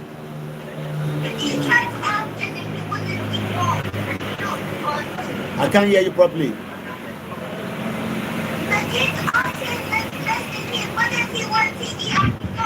You need to go and tell him what you want to eat and stop disturbing.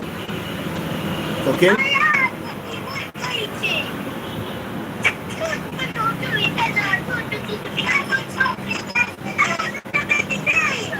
Alright, I'm on the program now, okay?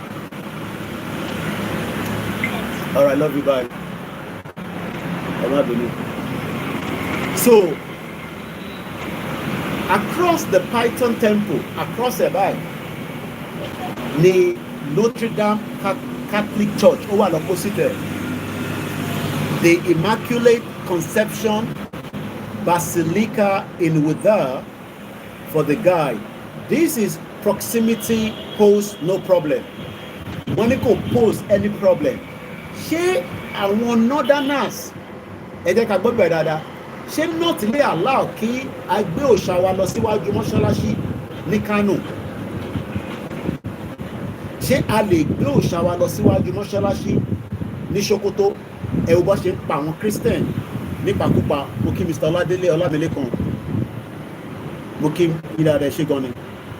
Ẹ wo Ayọ̀míkún Dámíjù, mo kí ẹ brother mi. Ẹ wo bó ṣe ń pa àwọn Christian. Kódà El-Rufai sọ, ó sọ ní èdè Haúsá, ó ní Christian kankan ò ní jẹ governor ní Kaduna. Do you know how many lives have been lost? We are not compatible with these people. Let President Tinubu divide the country. Tinubu náà ti dàgbà. Mo dẹ̀ sọ pé kí Ọlọ́run túbọ̀ lọ́rọ̀ ẹ̀mí ẹ̀, mo fún ní 100 years. But ní jẹ́ kó fi tiẹ̀ kó bá wa. So ọdún tá a wà yìí ní 2025, ẹ má jẹ́ ká dúró dìgbà tí 2027 bá dé, because tí 2027 bá dé wọ́n máa rígi Tinubu wọlé. Òun ni wọ́n ti ń sọ ní inú pépà tí a kà tán yìí. Despite the bold declaration by political actors promising a fiercely wàá gbára wọn lẹ́sẹ̀ẹ́, ó lè lọ di ogun láàrin àwọn. Àwa ní time láti push out. Listen, I need 2 years interval. Taba fílẹ̀ too late, ó lè lọ ṣàkóbá. Wọ́n lè nítorí election la ṣe fẹ́ da Nàìjíríà rú. Taba jáde nísìn, orí nǹkan táwa dúró lé la máa sọ fún wọn pé a fẹ́ gba country, a fẹ́ ní kọ́kọ́ ṣe pẹ̀lú election. Ẹni tó bá fi ṣe election kọ́ gbé Nàìjíríà lọ sí north àti ilẹ̀ Igbo táwọn Biafra bá gbà fún wọn anyway. But taba don slow down pé ká tún sọ the next year, ká tún sọ the upper year. Politician kan ti bẹ̀rẹ̀ movement. Ẹ̀rí Ṣèyí Tinubu ó wà lọ́dọ̀ Buhari, àmọ́ bí èyí tó ti kú ni àbí tó wà láyé, torí agbọ́pọ̀ ti kú, agbọ́pọ̀ kò kú. Látijọ́ tí Buhari ti ṣe tán, ìyàwó ẹ̀ ń bẹ ní Dubai, Aisha, òun wà ní Katsina. Ṣèyí Tinubu lọ síbẹ̀. ó tún lọ sọ́dọ̀ palace ọba kan ní north. They are already working. Wọ́n ń gbégbèsè. Ẹ jẹ́ káwa náà mobilize, ká push out, ká ran ìrìn àjò yìí lọ́wọ́, ká tètè débi tá à ń lọ nínú ọdún yìí. Tá bá jáde dáadáa, ẹ lè make any declaration wa, ká máa lọ. Àdé defend ilẹ̀ wa, àdé close airspace wa. Ìlú tó bá wá náà wọ́n bá wá ṣe, à suspend wọn kúrò lórí ilẹ̀ wa náà. Even if it's Britain or America, àkọ́kọ́ expel wọn náà. Tó bá ní àwọn ò lè bá wa ṣe o nígbà tá a bá gba country yẹn tán, à expel wọn. Diplomatic ló máa bẹ̀rẹ̀ èyí tí ẹ mọ̀ tẹ́tí lọ sí school dáadáa tẹ́ mọ̀wé dáadáa báyìí ilé máa bá wa bá wọn sọ̀rọ̀. Ẹ wà lábẹ́ bàbá Kítóyè a máa sọ ní tẹ́ máa ṣe máa bá yẹn máa ṣe fún wa. Àwa dẹ̀ wà nínú mídíà máa pariwo pé no àní gbọ́. Torí pé Nigeria has left us and we have made our declaration. But taba kàn sọ pé ká wà lórí social media ẹ lọ máa wo YouTube eléyìí kí ni headline tó kọ sí níbà kí ni wọ́n ń ṣe ń bẹ̀ yẹn. Yorùbá nation lè wá sí ìmúṣẹ o. I don't pray it's gonna be like that. 2025 ẹ jẹ́ ká push out, ẹ jẹ́ ká tìdélẹ̀, ẹ jẹ́ ká wà brave just like the people that have been brave in the past, like the Dahomey women. So wọ́n ní tó bá dé temple yìí you could be intimidated nígbà tó bá rí ejò yẹn nú yàrá kan lọ́kọ́ gbogbo wọn sí tó bá náà fi wọnú bẹ̀ tó bá dẹ̀ náà fi gbé kọ́rùn àwọn tajọ lọ àwọn kan wọnú bẹ̀ wọ́n dẹ̀ gbé kọ́rùn. There's nothing wrong in that, but èmi wà bold mo ṣe wọlé. Powerful pythons aren't feared but instead revered and worshipped. Wọ́n worship àwọn eléyìí ni. They are being worshipped and wọ́n ló ti wà níbẹ̀ from 13th century. No freedom is free. Bẹ́ẹ̀ ni Mr. Godwin Ayọ̀lá. Mo kí àwa fún mi lọ́lá dáadáa, mo kí bàbá Ṣeun Dàmọ́lá, Mr. Joseph Adesanya, Yusuf Sadiq, mo kí yín, mo kí ẹ lẹ́ẹ̀kan sí ẹ má bínú lẹ́ẹ̀kan sí ẹ dáwà lórí Facebook. Ó ń bounce in and out. Àmọ́ tó ṣe bíá Facebook ni o, I don't know. This is money. The Yoruba intend to free ourselves from the born to rule mentality through Yoruba self-determination freedom. A kì í ṣe coup plotter, a kì í ṣe àdàlúrú, a fẹ́ gba ìjọba lọ́wọ́ Tinubu, a fẹ́ gba country tiwa kúrò ní adẹ̀sọ fún Tinubu kó divided. Tinubu lè bá wa negotiate kó divide Nàìjíríà káwọn dẹ̀ keep Nàìjíríà tó kù kọ́ máa run ẹ̀ níwájú. But ẹ bá sọ pé kò ní bọ́ sí, ó máa léwu díẹ̀ o. Ó máa léwu díẹ̀. Kí lẹ sọ sí ìwà ìjọba ń ka comment. Mo kí bàbá mi Iyọlá Adédoyin. I hope I am right. Ètò mo máa ń mix orúkọ yẹn mo má tún lọ gbé síra wọn. Ó dà pé ìyá wa ni. Mo máa ń mix ẹ̀. Ó ti tó jọ́ mẹ́ta tí mo ti rí in again. Ẹ̀mọ̀ pé oru Áfíríkà yẹn dẹ̀ ló lè fà. Ó dà pé ìyá wa ni. Kò ṣe bàbá wa, ìyá wa ni. Mo rántí dáadáa. Anyway, mo kí yín. So kí ni mo fẹ́ fàyọ́ ń bẹ̀ ni pé mo kí gbogbo ẹ̀yin tí ẹ bá wa ra ticket nígbà tá a ṣe dinner. Gbogbo yín náà lẹ náwó. Gbogbo owó tá à ń ná yẹn náà ó máa fò náà. Country yẹn máa wà. Ẹ má ní doubt pé Yorùbá country ò ní wáyé. Ẹ má ní any doubt. Bí ẹ̀yin ṣe ń ṣàdúrà àwa náà ń ṣàdúrà. A ti ṣàdúrà níbẹ̀ yẹn lánàá tó pọ̀. Mo ní kẹ́ fún mi lówó àdúrà, tẹ́ bá fún mi màá gbà. Níwọ̀nba tí a ní àwa náà ti fi ṣàdúrà torí wọ́n nílé àdúrà ni. Ní last year mo náà tó lọ sí Mecca náà tọ́dẹ̀ bí wá pé tá a bá ti dánwò Koiki a máa ṣàdúrà fún yín. Aláwọn tó wà ní Jerusalem tó ń ṣàdúrà fún wa. A dẹ̀ lè ṣiṣẹ́ yìí lóòótọ́ without prayer, but prayer without action òfútù fẹ́ tẹ̀ ní o. A lè gbàdúrà pé kọ́lọ́run kó rán oríṣiríṣi sáwọn tí wọ́n ń ṣe jàǹbá fún wa nílẹ̀ Yorùbá. Àwọn olóṣèlú tí ẹ wọ Ọbaṣá nísìn ṣẹ̀rí pé actor ni ó brave ni ó sọ fún wọn pé ẹ̀ lè yọ òun. Ẹ wo gbogbo drama tó lọ ṣé ẹ̀yin lè bí nípa ọba sátú máa padà di speaker Lagos State? mo kí ìyàwó Yẹmí Ọlájídé, mo kí ẹlẹ́ǹkan sí brother mi Yorùbá Space TV, ẹ kú ṣẹ́sà. ẹ wo Ọbaṣá, the speaker of Lagos State, ibi tẹ́tí máa mọ̀ pé actor ní gbogbo wọn. Politics nílẹ̀ Yorùbá is do or die, wọ́n máa ń para wọn sí lórí ni because wọ́n mọ tó ń jẹ́.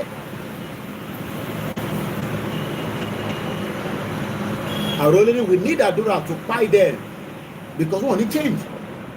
olóṣèlú ò ní change fún yín, wọ́n dẹ̀ ní owó ju àwa lọ, wọ́n ń rúbọ bíi, wọ́n ń ṣe oògùn bíi, wọ́n ń rán oríṣiríṣi nǹkan sí ilẹ̀ Yorùbá, but ilẹ̀ Yorùbá máa mú gbogbo wọn. A ní 32 minutes, ẹ má ti lọ, ẹ jẹ́ ká jọ parí ètò yìí. Mo ní ilẹ̀ Yorùbá máa mú gbogbo ẹ̀yin tí ẹ̀ ń gbà bòdè pé kíran Yorùbá má dá dúró. Kí ló wà bẹ́ẹ̀ pé ká dá dúró? Tá bá dá dúró kí la lọ ń wá British passport, àwọn American passport, Canadian passport, kí la lọ wá fún? Ordinary Nìjẹ́ ó ń rọ́bìṣì Nàìjíríà pẹ̀lú Nigerian passport. Nàìjíríà. So the temple of the Python, ibi ta lọ tí a fi ejò kọrùn, tó lẹ lómi lè rí i pé èwo lélẹ̀ kẹ́ bí wọn náà ṣe ń rìnrìn àjò lọ sí mo fi dárúkọ bọ̀ ẹ ṣáà ti mọ ibi tẹ máa ń lọ, àti mùsùlùmí àti Christian tẹ máa ń so bó ṣe rí nìyẹn. Mr. Yọlá mo ṣe rántí dáadáa nísìnyí, ẹ ṣé gan sà. Ọlọ́run abandó tí ó tó dọ́ mẹ́ta àárín lórí program ṣé kò sí. Mo mọ̀ pé iṣẹ́ lóyìnbó iṣẹ́ ni. Áfíríkà náà free o máa sanwó náà, o máa sanwó omi, o máa sanwó this, but ìfọkànbalẹ̀ máa ṣìwàjú pé Europe lọ tó bá jẹ́ pé a wà nínú society tó ń ṣiṣẹ́. Ìbò máa establish náà ni ẹni tó fẹ́ máa ṣe dresser wà á ní shop, ẹni tó fẹ́ ṣiṣẹ́ wà á ṣiṣẹ́. Ok, iléeṣẹ́ wo ni Tinubu dá sílẹ̀? So mo kí bàbá mi, mo kí àwa Felicia Odúnẹ́yẹ, gbogbo wọn ni wọ́n máa jẹ ìyà pátápátá. Mo kí lẹ́ẹ̀kan sí bàbá wa Ìyọ̀lá Adédoyin, Olódùmarè bá ń dúró tì í. A ti fẹ́ parí ètò yẹn, má sì sá lọ, ẹ jẹ́ ká jọ mú délẹ̀. Tí bá wá ṣe tán máa lọ ṣọ́ra. Beauty of Africa nìyẹn. Wà ṣọ́ra rẹ̀ wálẹ̀.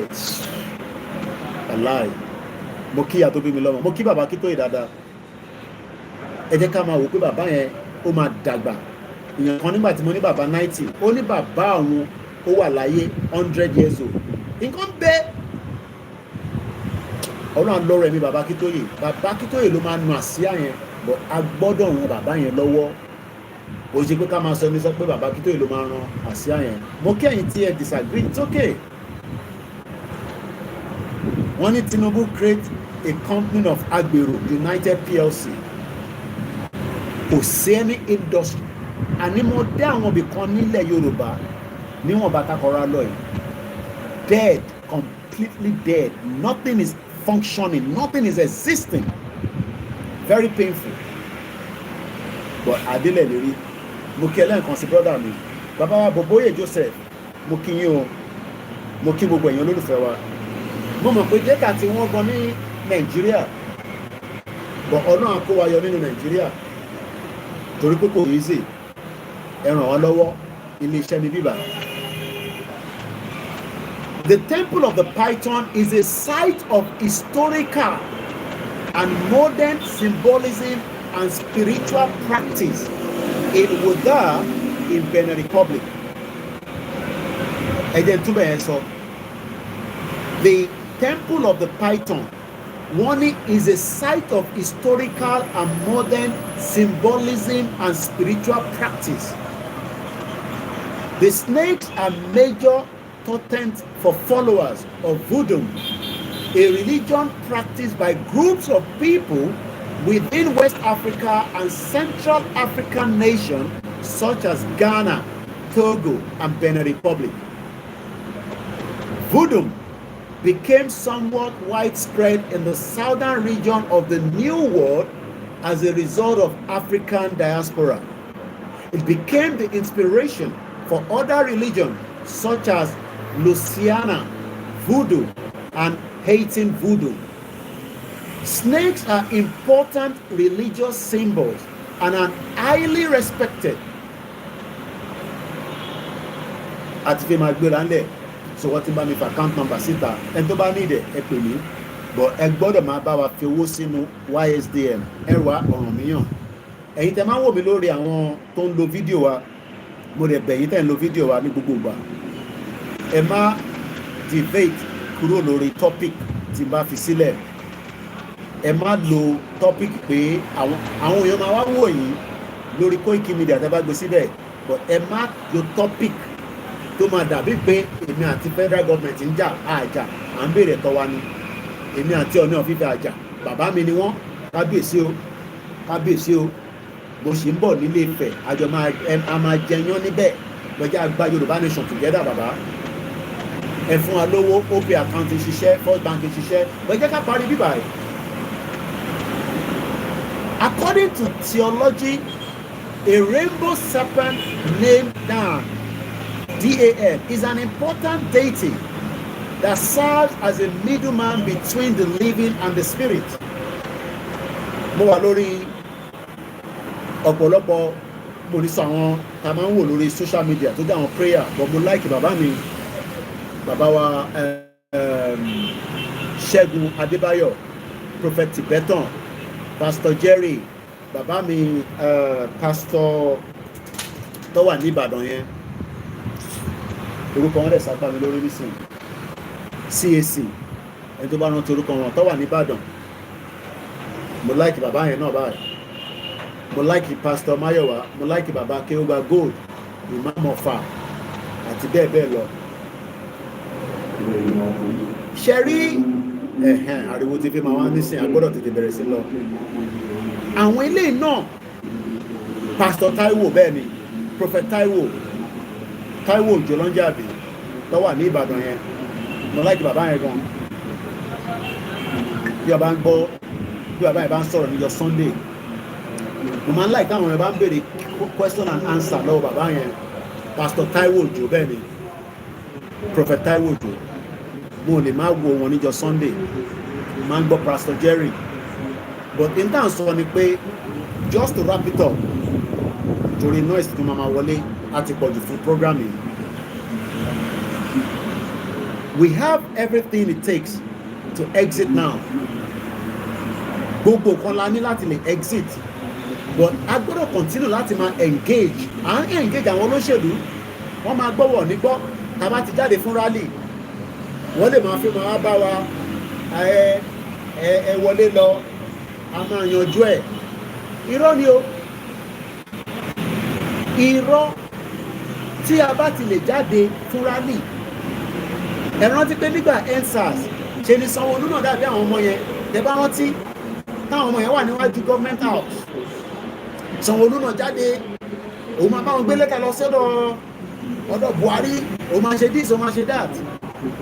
The same Sanwó-Olú àti Tinubu wọ́n lè náwọn ọmọ nípa bí sójà ṣe jáde ní barracks tó wá pa àwọn ọmọ yẹn ní EndSARS. Ṣé mọ̀ pé Tinubu yá dànù, ó sá lọ sí Paris. Ṣé rántí pé àwọn girls kan pé Tinubu tán bẹ̀rẹ̀ sí pé daddy, you know, are you gonna say Tinubu ò lè náwó mọ̀ nípa bó ṣe wá sí toll gate nígbà EndSARS. So our coming out, we have to be determined. Ṣàfẹ́ jáde briefly ni, àbáfẹ́ jáde fully. Ṣàfẹ́ jáde fún ọba kékeré ni, àbáfẹ́ fàájá, ṣàfẹ́ fà ní long. We have to be brave, we have to be courageous, and we have to remove the fear. Tabakpo in unit, you cannot break something that is unit. But tó bá di pé àwọn ọ̀dàlẹ̀ ti wà láàrin wa, tó fẹ́ infiltrate wa, mo dẹ̀ ti sọ, mo ní tẹ́ bá rán tọ́ọ̀gì sáàrin wa, a máa ṣe wọ́n mọ́ṣẹ́ ni o. Because àwọn ọmọ tí a fẹ́ sọ kájọ máa jáde, we have said it clearly, nobody is coming out to destroy anything. Mo kí ní Amẹ́ríkà, ìyàwó Olúwa Fúnkẹ́ Ayọ̀rìndé Ẹ̀ṣígbọ́nìmá. àti Òdùmọ̀ṣù náà lọ padà gbéyàwó ẹ̀ àtẹ̀dúpẹ́ pé wọ́n rí ìyàwó ẹ̀ padà. So just to close the broadcast on a final part, a dúpẹ́ fún gbogbo ẹ̀yin tí ẹ believe and accept that Koiki mo bá yín gbọ́ tẹ́lẹ̀, mo tẹ̀rù pé bí a ti Tinubu bá tẹ̀ tí wá débẹ̀ gan a tún perform bọ́dà pé intense ọ̀pọ̀ tẹ́lẹ̀ yẹn àti gbàgbọ́ nísìnyí, but a ṣe doubt pé ṣé ta bá débẹ̀ ṣé kò ní jẹ́ the same set of people. Àwọn Sàràkí tẹ́ bá rí Sàràkí, bàbá green snake under the green grass ni bàbá yẹn, tẹ́lẹ̀ tí wọ́n máa lọ lẹ́bẹ̀lẹ́bẹ̀ yẹn irọ́ ni o. Ṣẹ̀nà tí kò ṣe senate president rí, irọ́ ni gbogbo wọn, they are all the same. Òun àti ìyàwó ẹ̀ just like bí Rẹ̀mí Tinubu náà ṣe máa ń ṣe nígbà yẹn. Ẹ wo Rẹ̀mí Tinubu nísìn, wọ́n pa àwọn ọmọ 35 kú ní Ìbàdàn. Mo rò pé Rẹ̀mí Tinubu tẹ̀ ní court láti travel wá sí Ìbàdàn kó tẹ̀ wá yọjú sáwọn family yẹn. Bí ó dẹ̀ wá bí àmọ́ òmò. Ṣé Rẹ̀mí Tinubu wá nígbà tí ìṣẹ̀lẹ̀ Naomi àti Oríyọmí Hamzat àwọn ọmọ 35 tọ́nà ṣaláìsí kọ́lọ̀ fọ́run kẹ́wọn? Ṣé Rẹ̀mí Tinubu travel wá sí Ìbàdàn? Kò lè wá. Nígbà tó ń ṣe north ni àwọn èèyàn ti kú. Torí gbogbo ọjà tó bá jó nígbà yẹn, I'm sure kó ló máa sọ fún ọkọ ẹ̀ pé kí a fún wọn ní 50 million. I don't know. So ẹ má jẹ́ kí a fi ọkàn tọ àwọn olóṣèlú pé wọ́n máa deliver wa. Ẹ má yẹ ká ní expectation pé election ó máa deliver wa from the crisis tílẹ̀ Yorùbá wà lẹ́nu. What are the crises? There are many crises. Àwa compatible, àwa àti Igbo, àwa àti Hausa, Fulani, Middle Belt, but a lè jẹ́ neighbors. A ṣì máa ní cordial relationship, but a máa make sure pé gbogbo in tó bá máa ṣẹlẹ̀ Yorùbá come first. So I pray that all our effort will not go in vain. Agbára Ọlọ́run. Mo kí brother mi just raising. Ó ní àwọn Nigerians gan kò expect kí àwọn olóṣèlú wa wọ́n fa wọ́n dára, mad people. But the politicians are not going to do anything. It's a fact. Mo kí Fagbemileke, mo kí Ṣẹ́gun Honorable, mo kí gbogbo ẹ̀yin tí a rí lórí program for a while. Mo kí Yẹmí Fátókì, mo kí gbogbo ẹ̀yin tí wà ní Surulere. We are waiting patiently. I will see Prof again. We are praying and waiting that Prof will make an announcement. And when that announcement is being made, we need to prepare our mind that we are going home finally. It's not going to be as easy, Bishen, but we will go home if we all come together under one umbrella. My name is OLAYOMI KOIKI. If you have anything that you want to share with me, email who are very simple, info@koikimedia.com. It will arrive at my desk. A lot of you always have feedback or advice. Koiki, Eshebai. I follow the instruction from the hierarchy of the movement. I am just creating awareness. I cannot say and tell us that Amalo Shekombai when Babakitoye has not said so. Tebama advice wa, I can tell them, but I believe Babakitoye and his team knows what they are doing, and they will deliver us and give us what we are all Ongbewa, Ongbekilongbewa, Ongbekbe Afegba country wa, Kale ni passport tiwa, Yoruba country wa, Kale ni currency tiwa, Kale build economy wa, Kale ni káwọn investors wa sórílẹ̀-èdè wa, Kale jọ ṣàṣeyọrí. All this is very possible and it is doable. But if we leave it too late more, it could be a disaster in waiting. And I pray that we will not leave it too late. and our quest and our demands will be looked into. Kì í ṣe jàgídíjàgan, ọmọlúàbí ni gbogbo wa. Bọ̀bí bàbá kì í ti ṣe máa ń sọ, àti bọ́ ọmọlúàbí yẹn, àti bọ́ sínú kọ́bọ̀. Ọmọlúàbí yẹn tá bá gba country wa, retain ẹ̀ padà. These politicians are not people that you should give any accolade. They are criminals. 25 years. I'm watching the time. Am I worried? I think with 3 hours. It's 2 hours 41 minutes. For 25 years, that's in 1999. These politicians have promised us and promised us and promised us, and all those promises have not brought in nothing. All these promises have brought is disaster, pain, and until we say it as it is, Nigeria, it is too late, we need to let it go. And we mean it. We mean it that Nigeria needs to go so that our future and our lives and our dignity can be retained. We cannot retain our dignity and our right inside in one Nigeria. Moki gbogbo wa o, kò sẹ́ni tí ó ń ṣiṣẹ́ jura wọn lọ, but I am the last man standing. Mo dúpẹ́ lọ́wọ́ gbogbo èèyàn wa fún àdúrótì fún bàbá wa. Mo sọ lóru àná, and I will use this to close the broadcast. 2021 ni mo ti wá sí Africa last, and as at the time tawa, I expect pé wọ́n máa fẹ́ pa Ìgbòho sílé. I expect wọ́n máa fẹ́ attack wa tá bá fẹ́ lọ ṣe rally lẹ́kọ̀ọ́. Gbogbo bí ta ti lọ, ta ti ṣe rally, a dá ìjà sílẹ̀, a pààyàn, a ṣe nothing tó rú òfin Nàìjíríà. But nígbà tó di pé ó kù ọjọ́ mẹ́ta tá máa lọ sẹ́kọ̀ọ́, wọ́n wá ká Ìgbòho mọ́lé. Àwọn Yorùbá politician mọ̀ nípa ẹ̀, àwọn ọba kọ̀ọ̀kan mọ̀ nípa ẹ̀. Fúlàní definitely àwọn tẹ̀ fi pa ni pé nígbà táwọn tiwa ti fún wọn ní go ahead pé ọmọ yẹn ò kí ń gbọ́ràn, kò ní gbọ́, ẹ prepare, ẹ kó gbogbo nǹkan ogun, kódà ẹ gbé babaláwo dání o, torí a gbọ́ pé ó ní ògùn. Wọ́n dẹ̀ ti gbàgbé pé Ọlọ́run ló ní Ìgbòho, òun ló yàn fáwa ní sáà yìí. Torí ní sáà kọ̀ọ̀kan láyé, a ti ń sọ̀rọ̀ 13th century, àwọn kan ló ń gbé níbẹ̀ nígbà yẹn o. Èmi àti ẹ̀yin tajọ́ ń wọra wa báyìí. Ọlọ́run á fún alẹ́mi gúngùn, àárí tiwa ṣe, àárọ̀ ọmọ bí, àárówó ná, àárílẹ̀ Yorùbá gbà, bọ̀ a máa padà di iyẹ̀pẹ̀.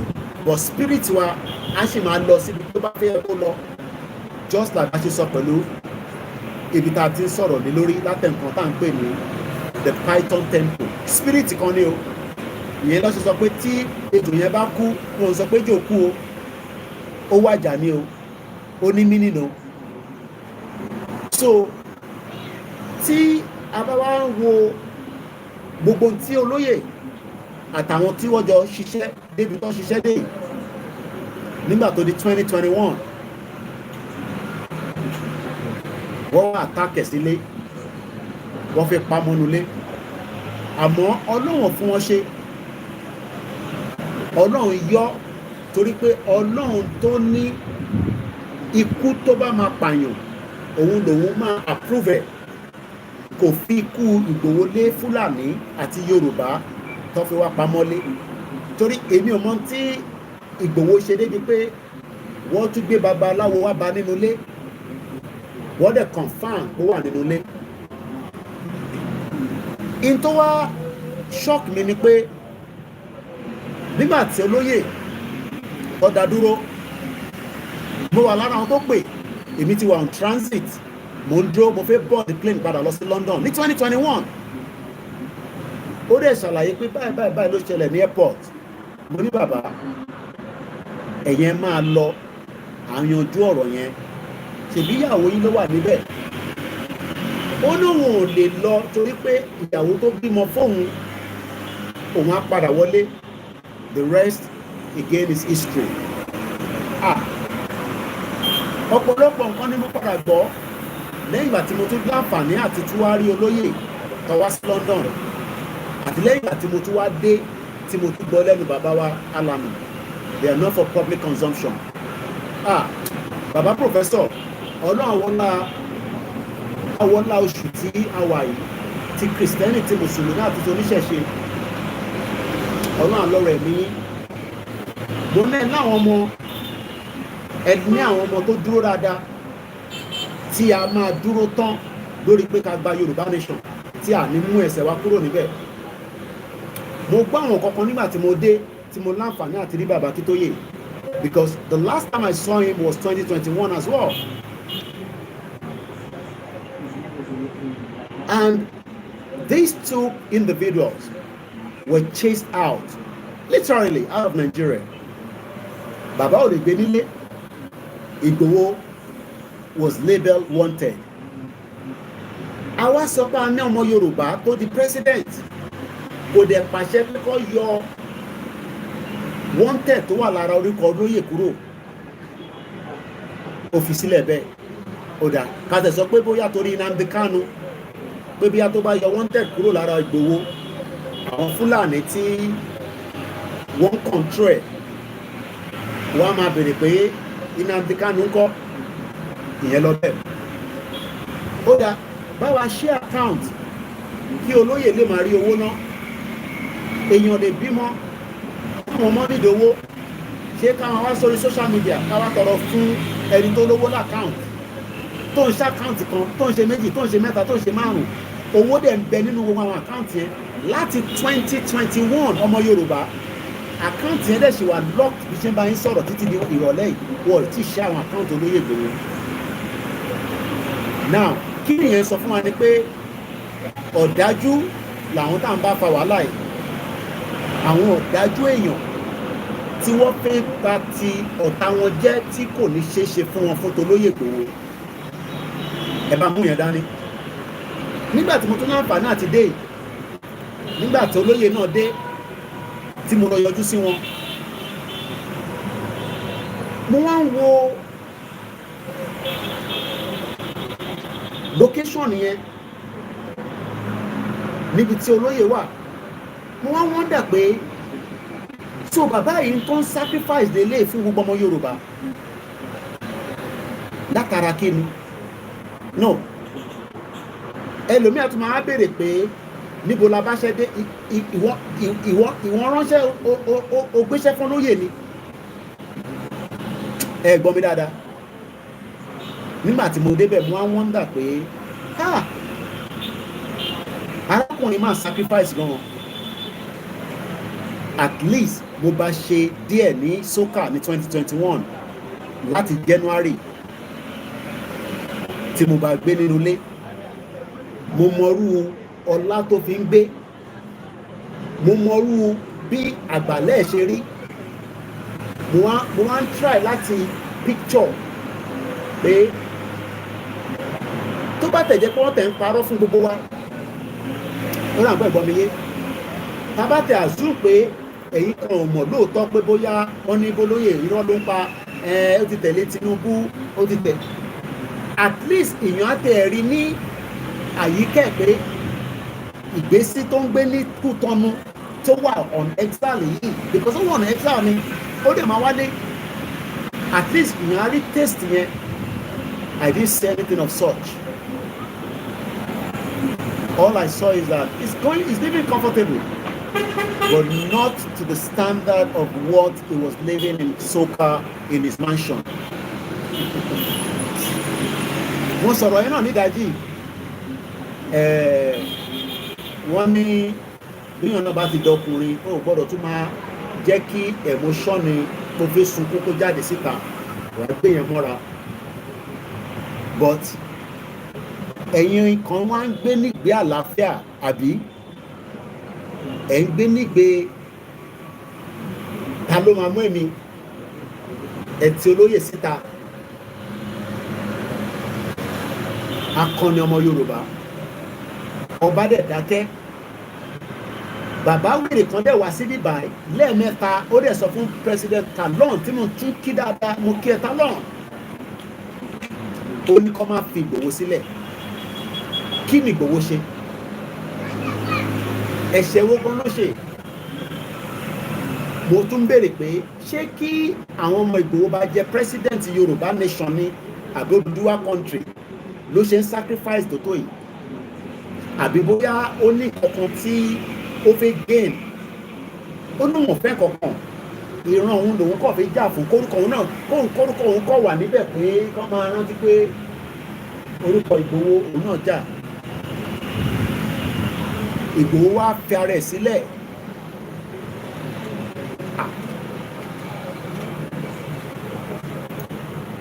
èmi ò rò pé gbogbo èèyàn ló lè ṣe o and I'm being very honest now he's living comfortably but the standard of intimori in this mansion is different from what I saw when I got here.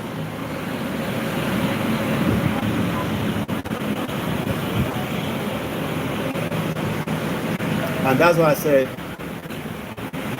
Ọlọ́run ló lè bá wa san lẹ́san.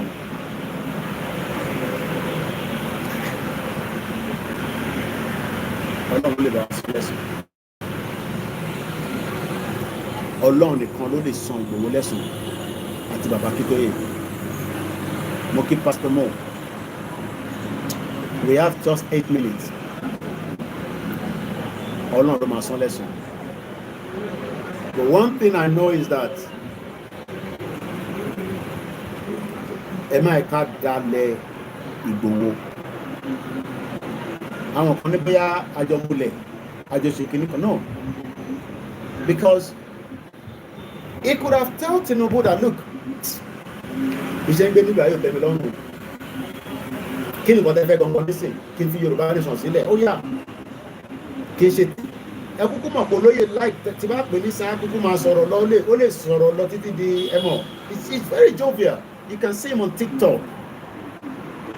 Mo ní nígbà tá a wà ní soka again just to take you back ìgbà míì tí bá jáde sínú compound mo máa ń try láti wonder pé ṣé olówó ni máa yín ṣá the way he operates and it's still the same way he's operating even at a very low par because ẹni tó ní mansion tó ní chalet tó wá di kókò rọra wà nínú one you know àwọn kan lè jókòó sí abroad àwọn kan jókòó sínú yàrá wọn máa ṣe audio Ìgbòho ibi tó ṣe é dé yẹn ìyá ò ti sún ni táwa náà gbé láti bẹ̀ kí ló dé òun nìkan ní kí ló dé ń darúgbó ní gbogbo gbà ṣé òun nìkan lọmọ Yorùbá ni mo ní kò ń ṣe òun nìkan lọmọ Yorùbá alágbára ń bẹ wọ́n dákẹ́ wọ́n wò wá báyìí wọ́n mọ́nítọ̀ wọ́n mọ́ tó ń lọ àwọn fẹ́ yẹ káwá react kọ́ wá ohun tí gọ́ọ̀mẹ̀ntì fẹ́ ṣe fún wa bóyá wọ́n ní dìde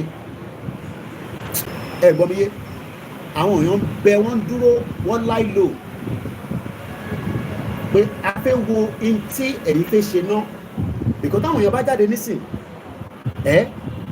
gọ́ọ̀mẹ̀ntì máa lébẹ̀lì gbogbo wa ní àdẹ gbọ́dọ̀ kó gbogbo arsenal wa síta yìí mo sì sọ fún Ìbà Gani Adams pé ẹ̀yin ẹ jẹ́ káwa jọ mọ̀ bóyá àjọ wà lórí ilé nǹkan náà ẹ̀yin ò ní láti jáde Ìgbòho gan ò ní láti jáde ẹ jẹ́ káwa yìí kọ́kọ́ sì jáde náà àwọn kan náà máa mú mi Koiki àwọn ti ríran wọ́n máa mú ẹ kẹ́fù tó bá mú mi àwọn èèyàn sì wá ń lé ebi nìkan kọ́ bọ́tọ́ bá mú mi kí lẹ rò pé Ìgbòho máa ṣe ẹgbẹ́ tẹ́ máa mọ̀ pé skoin ajáde number one kò ní fi mí sílẹ̀ kọ́ mú mi ìyẹn la ṣe sọ pé we have to be united Yorùbá nation ṣe friction o gbogbo ẹ̀yin diaspora dáhùn sọ fún ẹgbẹ́ ti gba country ẹ gbọ́dọ̀ refact èmi délé o I was in Ekiti I will not tell you more than that Ekiti ni kàn máa sọ fún ẹgbẹ́ mo dé but I was in Yoruba land gbogbo ẹ̀yin tẹ́ wà ní diaspora tẹ́ ń sọ pé ẹ ti gba country I don't know what you are talking about I don't know what has gone into your faculty. Mo mọ̀ pé ẹ̀ ń wò mí báyìí. Comment ni ẹ̀ ń wò mí. Gbogbo friction Wálé Àdìjókòó gbogbo kó lè ṣe fingerprint nǹkan tẹ́mi ṣe.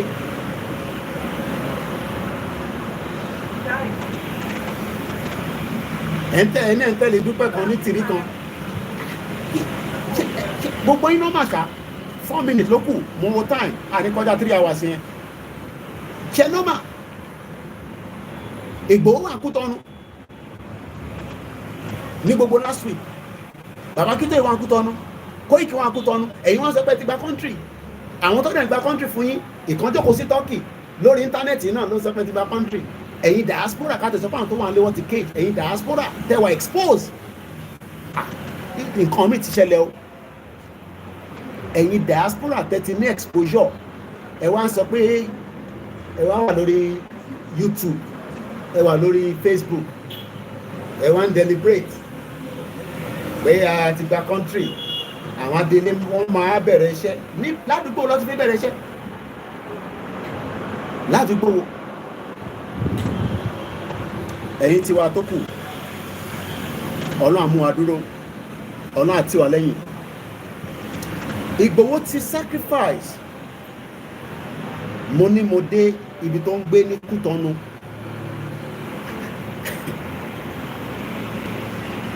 Tó bá yẹ pé tó fẹ́ compromise kò ń ṣe bẹ̀yẹn ló ni máa bá Ìgbòho kó ń gbé. Ẹ̀mọ̀ kó tó bá yẹ pé mi máa dé mo kọ̀ bá nígbà àbáláyé ìgbọ́n ti mo wá tí wá realize pé ọmọ fuck off man. Ètí bàbá yẹn ń di ọ̀lẹ́lẹ̀.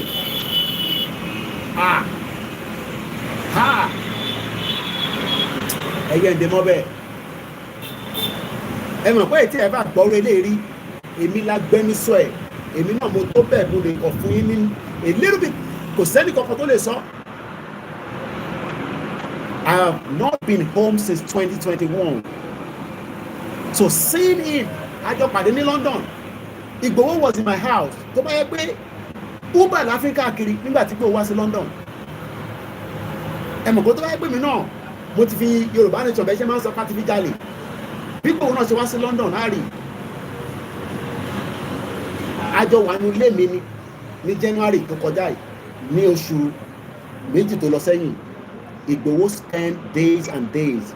Àjọ èmi ò like football. Kódà níbi tó lè dé mo ò ní sport nínú ilé mi.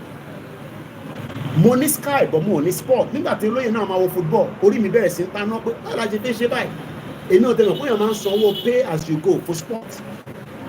Mo kí wọn bí sọ́ọ̀ ni pé ibi wo máa wo football. Kí ni stick tó máa fi wo football ibo ló wà? Ó lóun ò mọ ibi tó wà. Mo ní kò dáa. Mo ní ibi gan kò ti dé. Ó fẹ́ wo bọ́ọ̀lù ọmọ ìmá fi tiẹ̀ kó bá mi. Jẹ́ kí bàbá ìwọ wo bọ́ọ̀lù. Mo ní àbí ká lọ sí pọ́ọ̀bù ká lọ wo mo pé wà látà. Gbogbo ilé wa documented. Fídíò tí Ìgbòho tí mo ṣe fídíò fún wọn, mo post ẹ̀ ní kán fi wo football nínú. Mo ṣe san owó ká fi lọ ra sport fún olóyè láti wo football níjọ́ Sunday. Ṣé mo gbé tó bá yẹ pé a fi Yorùbá ní ta fi ń jalè? Èlò ní sport, bí màá ti gba sport. Màá ní Mercedes máa fẹ́ gbé káàkiri. Mo kàn sọ eléyìí tí ẹ̀yin tí ẹni this doubt mind, especially ẹ̀yin tẹ́tí yàbàrà tó ń sọ gbogbo tó ń sọ fún yẹn fake ni o. Not because mo ní èèyàn ń gbé ní mansion, ó ní chalet, ó wá dẹni tó kọ̀ rárá, ó wá submissive. Torí kí ni? Torí èmi àti yín ni. Ṣé wọ́n lè dá federal government ò lè dá Ìgbòho dá dúró? Wọ́n ò lè dá mú. Láìka láti súnmọ́ bí láì lásìlá wà. Federal government ò lè dá mú. And I will leave it like that.